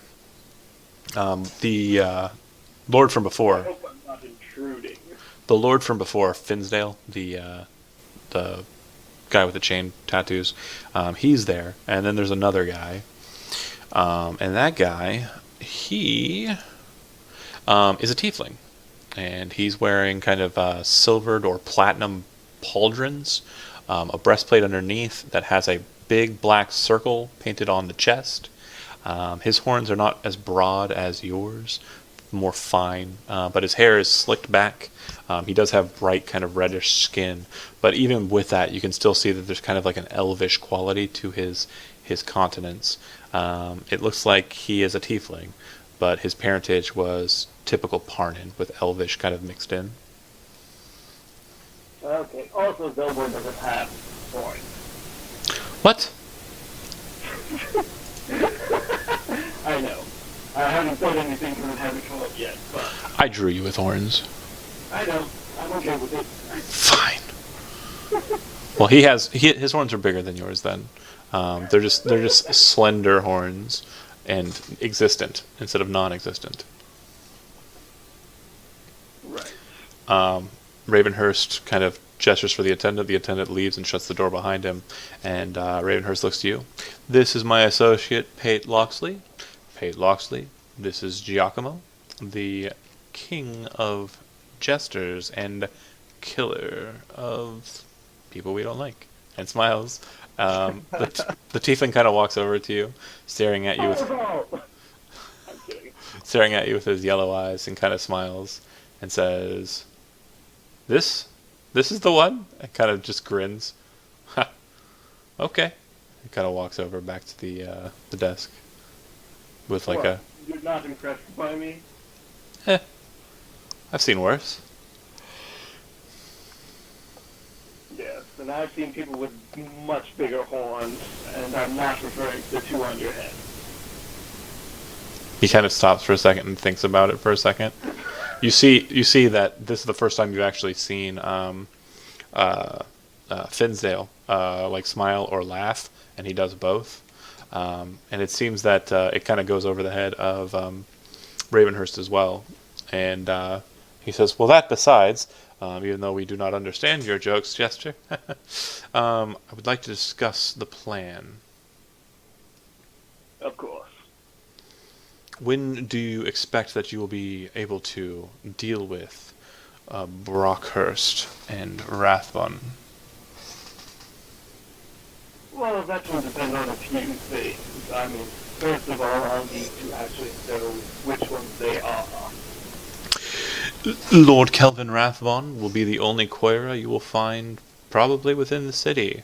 And his associate, Alan Brockhurst, is the mediator and herald for Eirik Griswold, who has yet to arrive in the kingdom. But when he does, his most trusted associate will be none other than Brockhurst. Brockhurst, you will know him when you meet him, for he is of lesser parentage. Finsdale kind of walks over to you and says, "Are you familiar with the Vitali?" A little. Why don't you refresh my memory first, just in case I've forgotten anything? They are the folk who come from across the barrier peaks. They are of dark continents. You can kind of tell that, like, what he's saying is he is a dark-skinned human. Again, they seem to be kind of eliciting a bit of racism, Right. as per their titling.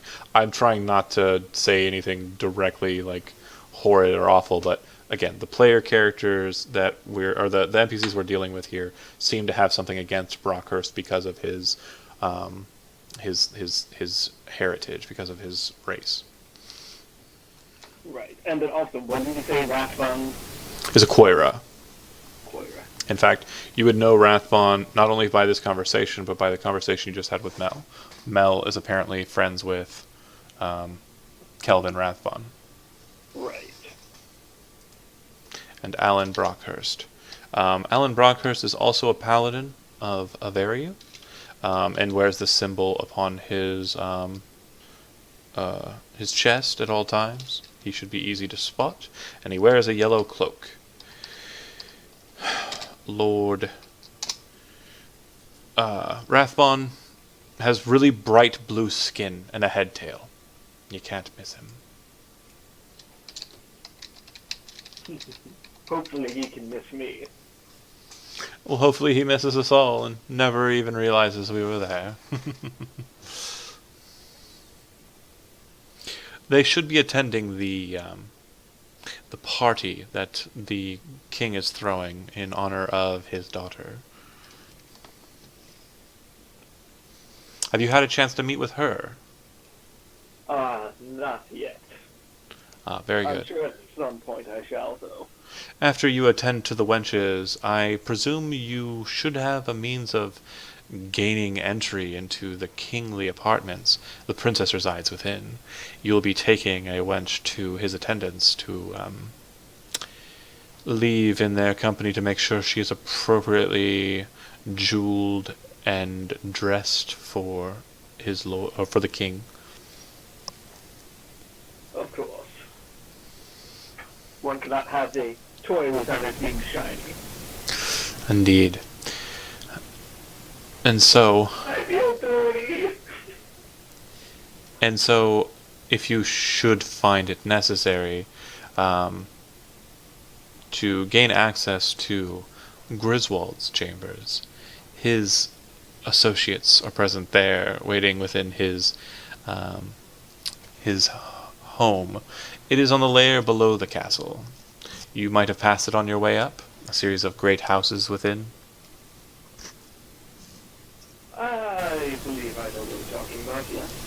Yes, he has been afforded a home that used to belong to another individual, one House Drayton, but they have dishonored themselves and have been removed from the great houses, and he is no longer a vassal of the king.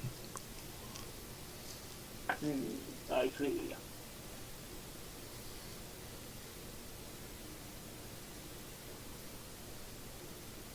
So then, it's kind of just soaking it all in.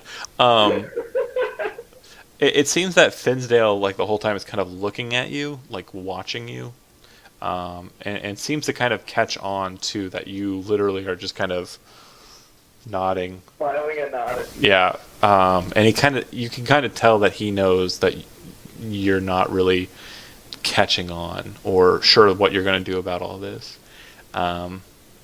It just seems like he's watching you, like staring right through you. That's fine. I don't make it muscle like I noticed that. Okay. Anything you want to ask these individuals? Otherwise, he's going to say, if you have an opportunity, I would suggest dealing with the individuals by the means requested. If you recall. The means. Just so I have a refresher. Of course, the vial we sent you. Ah, yes, of course. I have that with me. Very good. And be sure... Go ahead. I was going to say, tonight may or may not be a good opportunity. It depends on necessarily how separated I can get them from the rest. But Well, nothing else. My one manservant seems to have taken an interest with one of the men, as he too is a Quarian. whatever you can do to get in close. If the merfolk heritage gets you in close with them, then great. But I do suggest that if you were to do it tonight, you make sure that it looks like someone besides anyone in this room was responsible. You will be at the center of stage. All eyes will be on you. So I highly advise being very careful with that kind of attention. Oh, I shall be extremely discreet. Also, on a slightly more personal note, I did also have 2 other men servants with me who were walking behind in the carriage a bit, just keeping an eye on me, and it seems they have unfortunately lost their way. Finsdale, go acquire them. They were with you when you entered into the city, correct? Yes, they were. They hopped off the carriage because they were so worried about my safety, they just couldn't sit still. Finsdale kind of looks to you. I'll make sure that I find them and bring them to you. My liege, your leave? And Ravenhurst nods at him. Finsdale exits the room. You can kind of see that the whole time, too, like, the other lord, Loxley, has been kind of looking at you, the tiefling man, has been kind of looking at you, but he hasn't really, like, he's not been staring through your soul like Finsdale was. He's been kind of watching you, but it's more of kind of like this weird, like, waiting for you to either be stern and serious and, like, impress him with that, or just be kind of goofy and aloof. Like, he's just waiting for something polarizing. Look at him. Do you like what you see? I don't know yet. Brown chicken, brown cat. I suppose we will... know soon enough. Well, very good. If you are all that Lord Ravenhurst claims that you can do and can be, then, oh well, I suppose I am in for a very interesting 6th day. Oh, I'm sure we all are. Very good. If you wish to take your leave, my Lord Giacomo, you may. Of course. And Ravenhurst nods. The other tiefling actually bows to you, and I just sort of bow to each of them and then leave. and as he's kind of bowing, he sarcastically says, "My liege," because your title, King of Jesters. All right, you exit. At about this time, Asyles kind of returns back to the Assassin's Hovel if you guys haven't left it. Probably not yet. Not yet. We were having a conversation. He kind of looks to you and says, "Just go out and speak to the guards. They appear to be looking for you." Okay. So we do And so. he kind of stops and he says, it might have sounded a little bit malign. I mean to say that they're looking specifically for you two to return you to your master.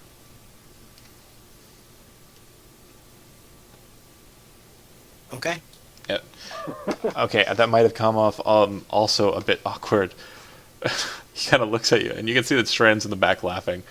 They want to return you to the tiefling, the one posing as the jester. Right. I know.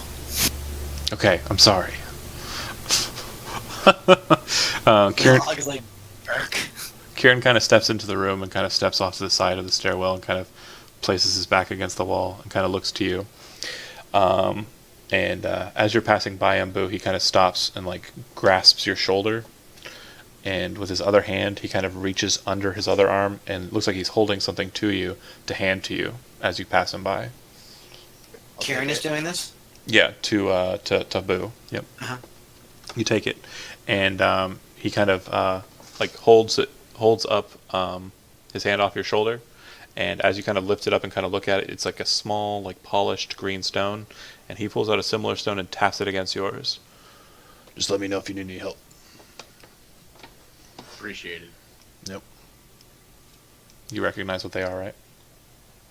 Yeah, they're sending stones or whatever. Perfect. Okay. You guys head back out into the world. The man at the cart kind of makes a commotion so that you're not seen as you exit. Not a commotion or just kind of distracting effect. And you exit. You can see that the guards are kind of walking around this area. And one of them kind of looks over to you two and says, "Are you Dollface?" And he walks over to Hawk. Hawk says definitely. All right, Dollface, and you're Booloose, what was it? And he kind of looks back at him, at the other guard. Yeah, he's probably him. Let's go. Your master seeks for you to be with him in his company. He says that you perform. Batty Boo. Half under his breath, but just loud enough so Hawk can hear him, Boo is gonna say, "I'm gonna break that tiefling's nose." Hawk smiles and says, "Yeah, excellent." The two You say. don't like your nicknames? He says you are wanted by your lord Giacomo. It seems that he wishes for you to dance in his company this evening. Okay. All right.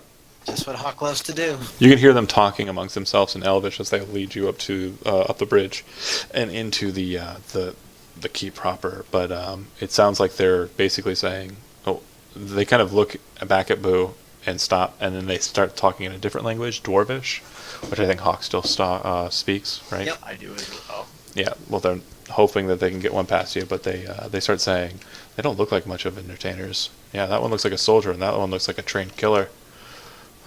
Or is it the other way around? I don't know. But they don't look like dancers. And they continue walking on, leading you into the pyramid, up the ziggurat, and into the keep, as I described before. In Dwarvish, I'm going to say I'm not a dancer, and pull out my lute, and just like finger pick on it.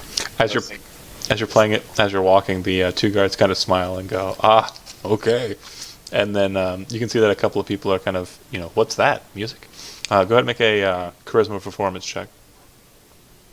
And if you are proficient with performance, do it expertise. I am not. So, well, it's not very good.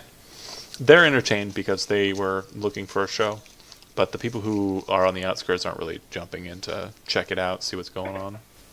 You didn't get this 29 like Zelvor.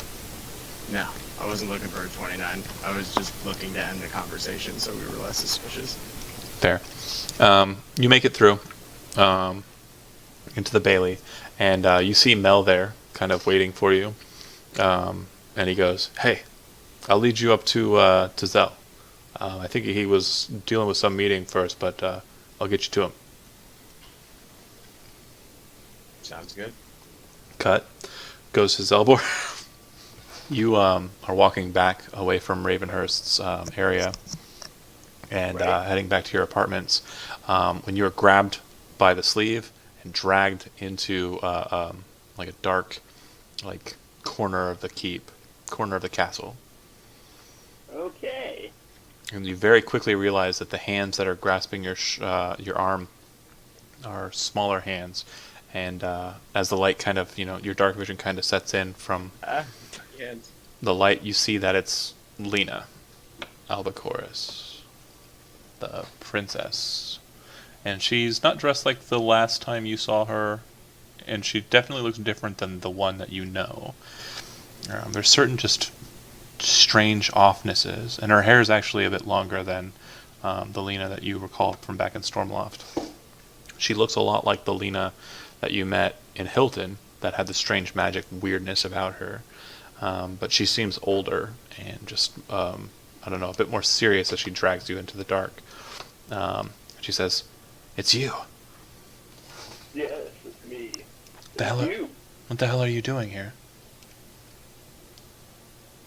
I'm here because I'm the entertainment. Why else would I be here? Don't you remember me? Of course I remember you, Lena. What happened to the old man? Is he okay? Oh. So you mean that's me? He's Yeah. around. And, what of the others? What did Gwenbalia do? Did she ever come back to you and meet with you? I think so. Gosh, that was a while back. She kind of shakes her head. So much has happened in the year and a half since those troubled times. Oh gosh, tell me about it. Something changed not that long ago, and all of the strangeness of my being, all of the strangeness of my magic stopped. I can no longer create fire like I could before. Okay, wait a second. When exactly did that happen? Just out of Uh, idle curiosity. Are we talking about? And she says about the time the other Lena appeared in the world. Right. I might have an idea of why that might have happened. Well, good. If it was your cause, then great. I'm glad to be rid of that foul curse. No, it wasn't my cause. It was you. It was your cause. This is that boxes or anything to sit down on. Well, sure. And she kind of like looks around and she pushes a stone brick wall, and it's actually like a secret passageway. And she leads you into a small little side chamber. And there's chairs there, and she sits. Okay. So, right about the time that apparently your magic disappeared, you appeared in Stormloft. And not you, this you, another you that Cardiff knew, because Cardiff, well, one of the versions of Cardiff, because there's not like 8 of them now, I don't even know. We've met two. Oh, you hit yourself. No. Cardiffs. I've met 2 of them. Oh, gotcha. Well, there's apparently a second of you also. 2 of me? Yes. I thought it was just this strange old man. Why am I... The strange old man apparently had a hitchhiker. And it was me? Yes. She kind of looks at you confused. Well, whatever it was, it took away my curse. I'm no longer the shame of my house. So I have come back, and my father wishes for me to marry this man named Eric Griswold. So that's it. I don't know if I want to, but I've been Also heard that, yes. I've been disappointing my father so much lately. I feel like it's the right thing to do. What do you think? I'm not necessarily one to just jump into something because it makes one else happy. I prefer to do something that would actually make me happy. Pleasing other people is honestly just way too frustrating. You get tired and they keep telling you, no, do this differently, do that differently, and after a while, you just want to lightning bolt them. Make a charisma saving throw. Doesn't seem to be against a spell effect, it's just for fluff. Alright, give me a second. Character sheet means something. Why aren't you opening fast? There we go. Okay. She kind of like leans towards you and she says, "What about you take me out of this place?" And something about the way she says it to a weaker mind, or like it doesn't seem like she's casting a spell or anything, but to a weaker mind or perhaps a more lustful man, this young girl asking in the way she just asked might have kind of, lit the fires of your passions, but you kind of control yourself and kind of look at her. She's, 18-ish. She is quite beautiful in the garb that she's wearing, but it sounds like she's trying to ask you to take her away from this place. Well, if you need to get out of the castle, I can certainly find some sort of a means to get you out of here. If you mean something more than that, I can certainly find a means to get you out of the castle. That's about it. She kind of shrugs and says, "I'm not sure if I want to leave yet. I've never met this Griswold man, but I'm told great stories about him, but I'm also told stories about him that are less than pleasuring to my ears. And if he is truly the oaf that the less pleasing stories seem to suggest, then I would like to leave this place." Yes, well, great men doesn't necessarily mean nice men. Usually I find it means the opposite.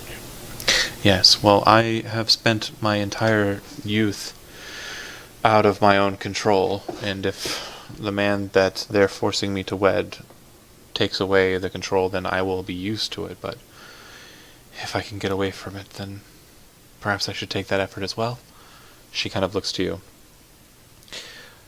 I must go back to where I was. They are most likely seeking me out. She kind of gestures towards like a small tunnelway that should lead back to your room. If Thank you. you need to meet with me, just leave a note on this table. I will check it periodically. And I will see you at the gala tonight. Ah, certainly. She nods and she heads out a different passageway. Alright, I follow the passageway she pointed to. Okay. Hawk, Boo, you're standing in the apartment room with Mel, kind of looking at the treasure chest of stuff that they brought in. You can see that some of your own garb and stuff is there. And then a wall starts to kind of open on the back side of the chamber. A wall. Zell, you can hear music on the other side of the wall. And you enter into a room with Hawk, Mel, Boo, and your stuff. Ah, of course. Fantastic. All right. So, we're supposed to kill like 8 people.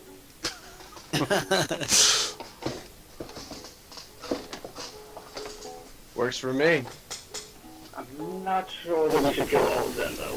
I'm just not sure which ones we should and shouldn't. Why shouldn't we kill some of them? Well, I mean, it seems like every single side wants someone dead. Basically what I've been able to figure out is that, someone wants Brockhurst and Rathbun to be dead. Mel says, Someone- "Not Rathvon, he's my friend." We'll get to that.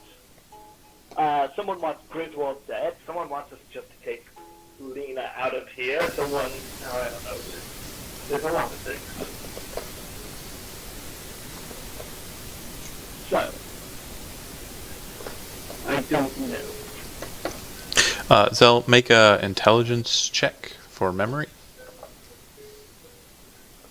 Intelligente. You're supposed to be You're supposed to be going to go pick wenches right now. I'm supposed to go and pick out a whore for the king. It's tough to be a bard. You have no idea. Mel kind of looks at you and says, well, I'll stay here. I'll tell you what happened in court, if you want. We do. So Rathbon and Brockhurst were talking, and they were speaking with the king, and apparently they are intent on ensuring that Griswold comes to marry Lena, and are trying to set it into place. There was a strange woman present with us, with Lady Lena. She left very quickly in a rush and headed back kind of this way, and the weird lady Mildred stayed around for a little while, but it would seem that she doesn't much like Brockhurst or Rathbon too much, and this gala, they're hoping that Lord Griswold makes it, but they're doubtful that he will. When you say makes it, what does that mean? Arrives in time to be here for the party. Yeah, they said that he was traveling by horseback from Aegon, but they're not sure how he fares on the road.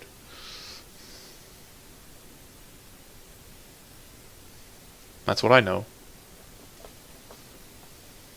Doesn't even show up and clutches. I like it. Yeah, I mean, he would, I mean, honestly, like, my side story for him was he was going to be friends with Fishman, and I knew he would bite, so, Right. because he's a fish. He would bite Hey, yo. Hilarious. on the hook. Zell, are you going to go, oh wait, Zell said BRB. Do either of you gentlemen want to attend him when he goes and picks out wenches? No. Do you want to do that later?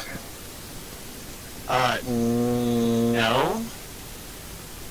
We do Before have he leaves, I'm going to tell him that at some point tomorrow after the gala, I don't know when, I don't know where, but I will be punching you in the face. There we go. Why is that, you do? You make me call you master one more time, and I'll do it in front of people. I'm not sure that would be the greatest rock ever. Agreed. Mel kind of looks at you and says, "Hey." Mel says, "Hey, if you punch him, I gotta punch you, and then Hawk's probably gonna punch me, and then everyone's gonna be punched. Why don't we just spare it? He's not doing it on purpose. I mean, sure, he's enjoying it a little bit," and he kind of looks at you, Zal, like, "But yeah, Just got a twinkle in my eye and this grin on my face. but yeah, I get you." He kind of smiles. Let me tell you about Nazis. So, And see. where the hell did that come from? Let's not forget about the library and the book. Right. The secret library and the book.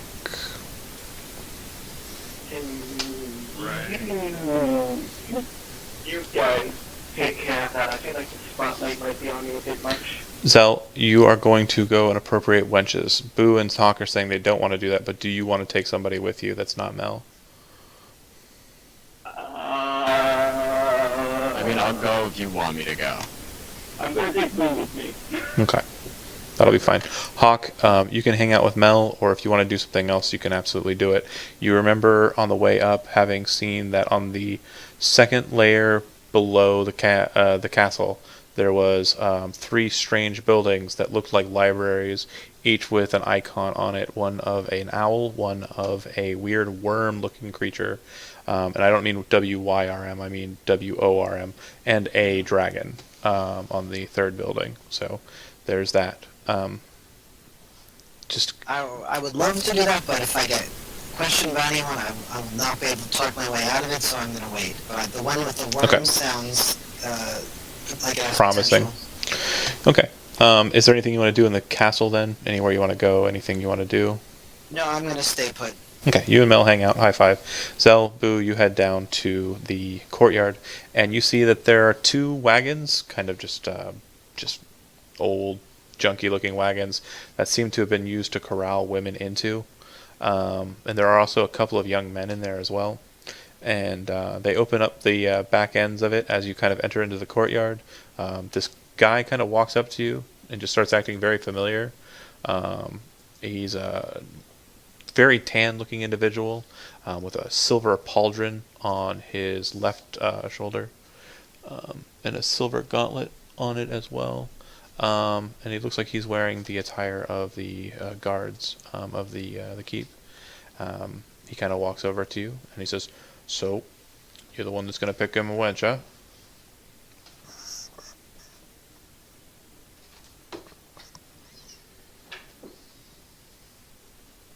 Did you hear that last part? Hello? Zo?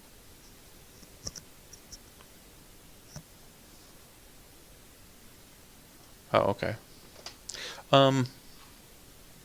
Okay.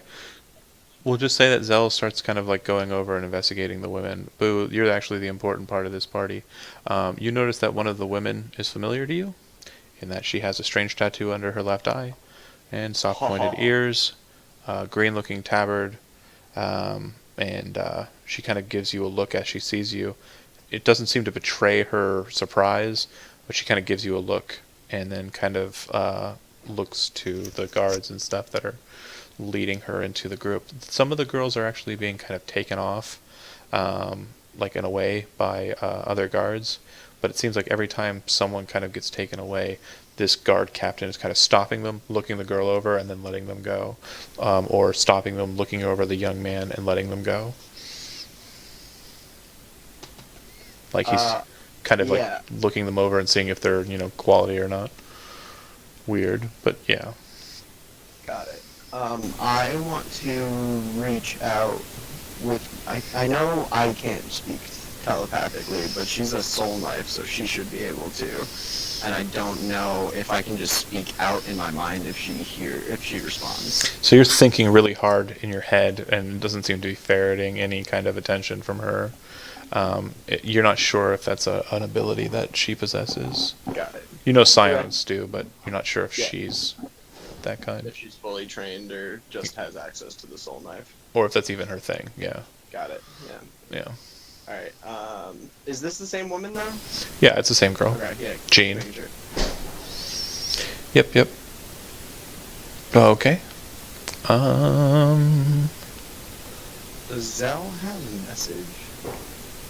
Does Zell have message? He's kind of like currently looking over some of the women and like stuff. But yeah, he doesn't seem to notice you or the woman you're paying attention to. Right. I want to see if I can subtly get his attention. Kind of like tap him on like the side of the arm while he's inspecting some of the women and see if he looks at me. Okay. I want to give the indication that I'm trying to secretly speak to him. Yeah. I don't know if he's back yet or not. No problem. I don't think he is yet.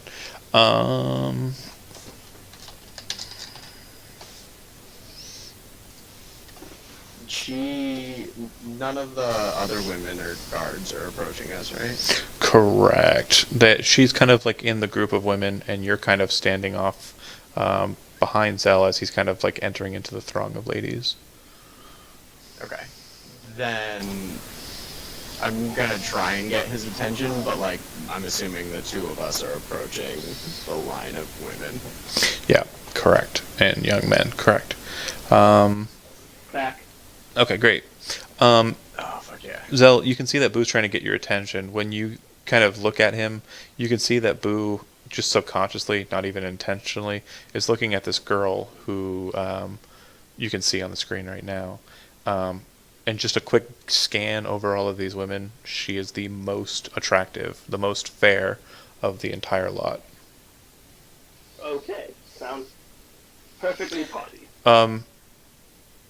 Do me a favor, the two of you. One of you, and that'd be Boo, make a charisma insight check, and that'd be Boo. And then Zelbor, make a wisdom insight check.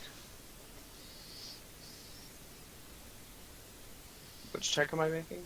Charisma insight. Charisma insight. You're basically trying to relay a message through just kind of like looking at him, Yeah. that this woman is more important than it's something beyond, like, this isn't just some girl, this isn't some wench, she's important. Right. I'm indicating that I know her. Yeah. I should take interest in her. And you're able to relay that basic message to Zell with little issue. He kind of catches on to what you're putting down.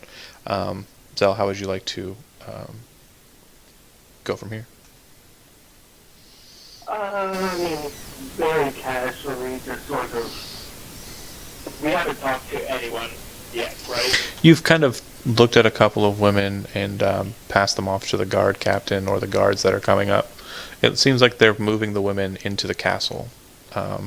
It's kind of a hurried affair, but no one's grabbed at her, and no one's she's kind of closer to the side or the back of the group. I would just sort of casually walk over and just be like, the guards bring the women in, just leave this one for a moment. She's going to have a special assignment. Once we say no more, say no more. The captain nods. This is the one for the king. You make a good choice. She's quite fair. And he kind of walks and starts kind of gathering up the other women and heading them into the keep. She kind of looks to you, and then she looks to him. And she says in Elvish, a friend of yours? He is? Gosh, are you guys going to start talking like this? So I'm going to have to cast a spell on myself. She looks at you and she says, no, it's no worry, apologies. I did not know you weren't savvy. Savvy, yes. Linguistic, not really. Very good. So, why did you pull me aside, specifically? Didn't you hear what the guard captain said? You won before the king. She just grins. Oh, good. I thought you did good. And that, my friends, is where we will end the session. Boo, why is she grinning like that, real quick, for the audience? She is part of the resistance. What did she say specifically she wanted to do, though? Oh, she wants to kill the king. Right, and you just put her in the same. All All right. Another person killing another person. All right, I'm gonna end it there. I love you guys. It's a good end for a couple of weeks. Nice cliffhanger.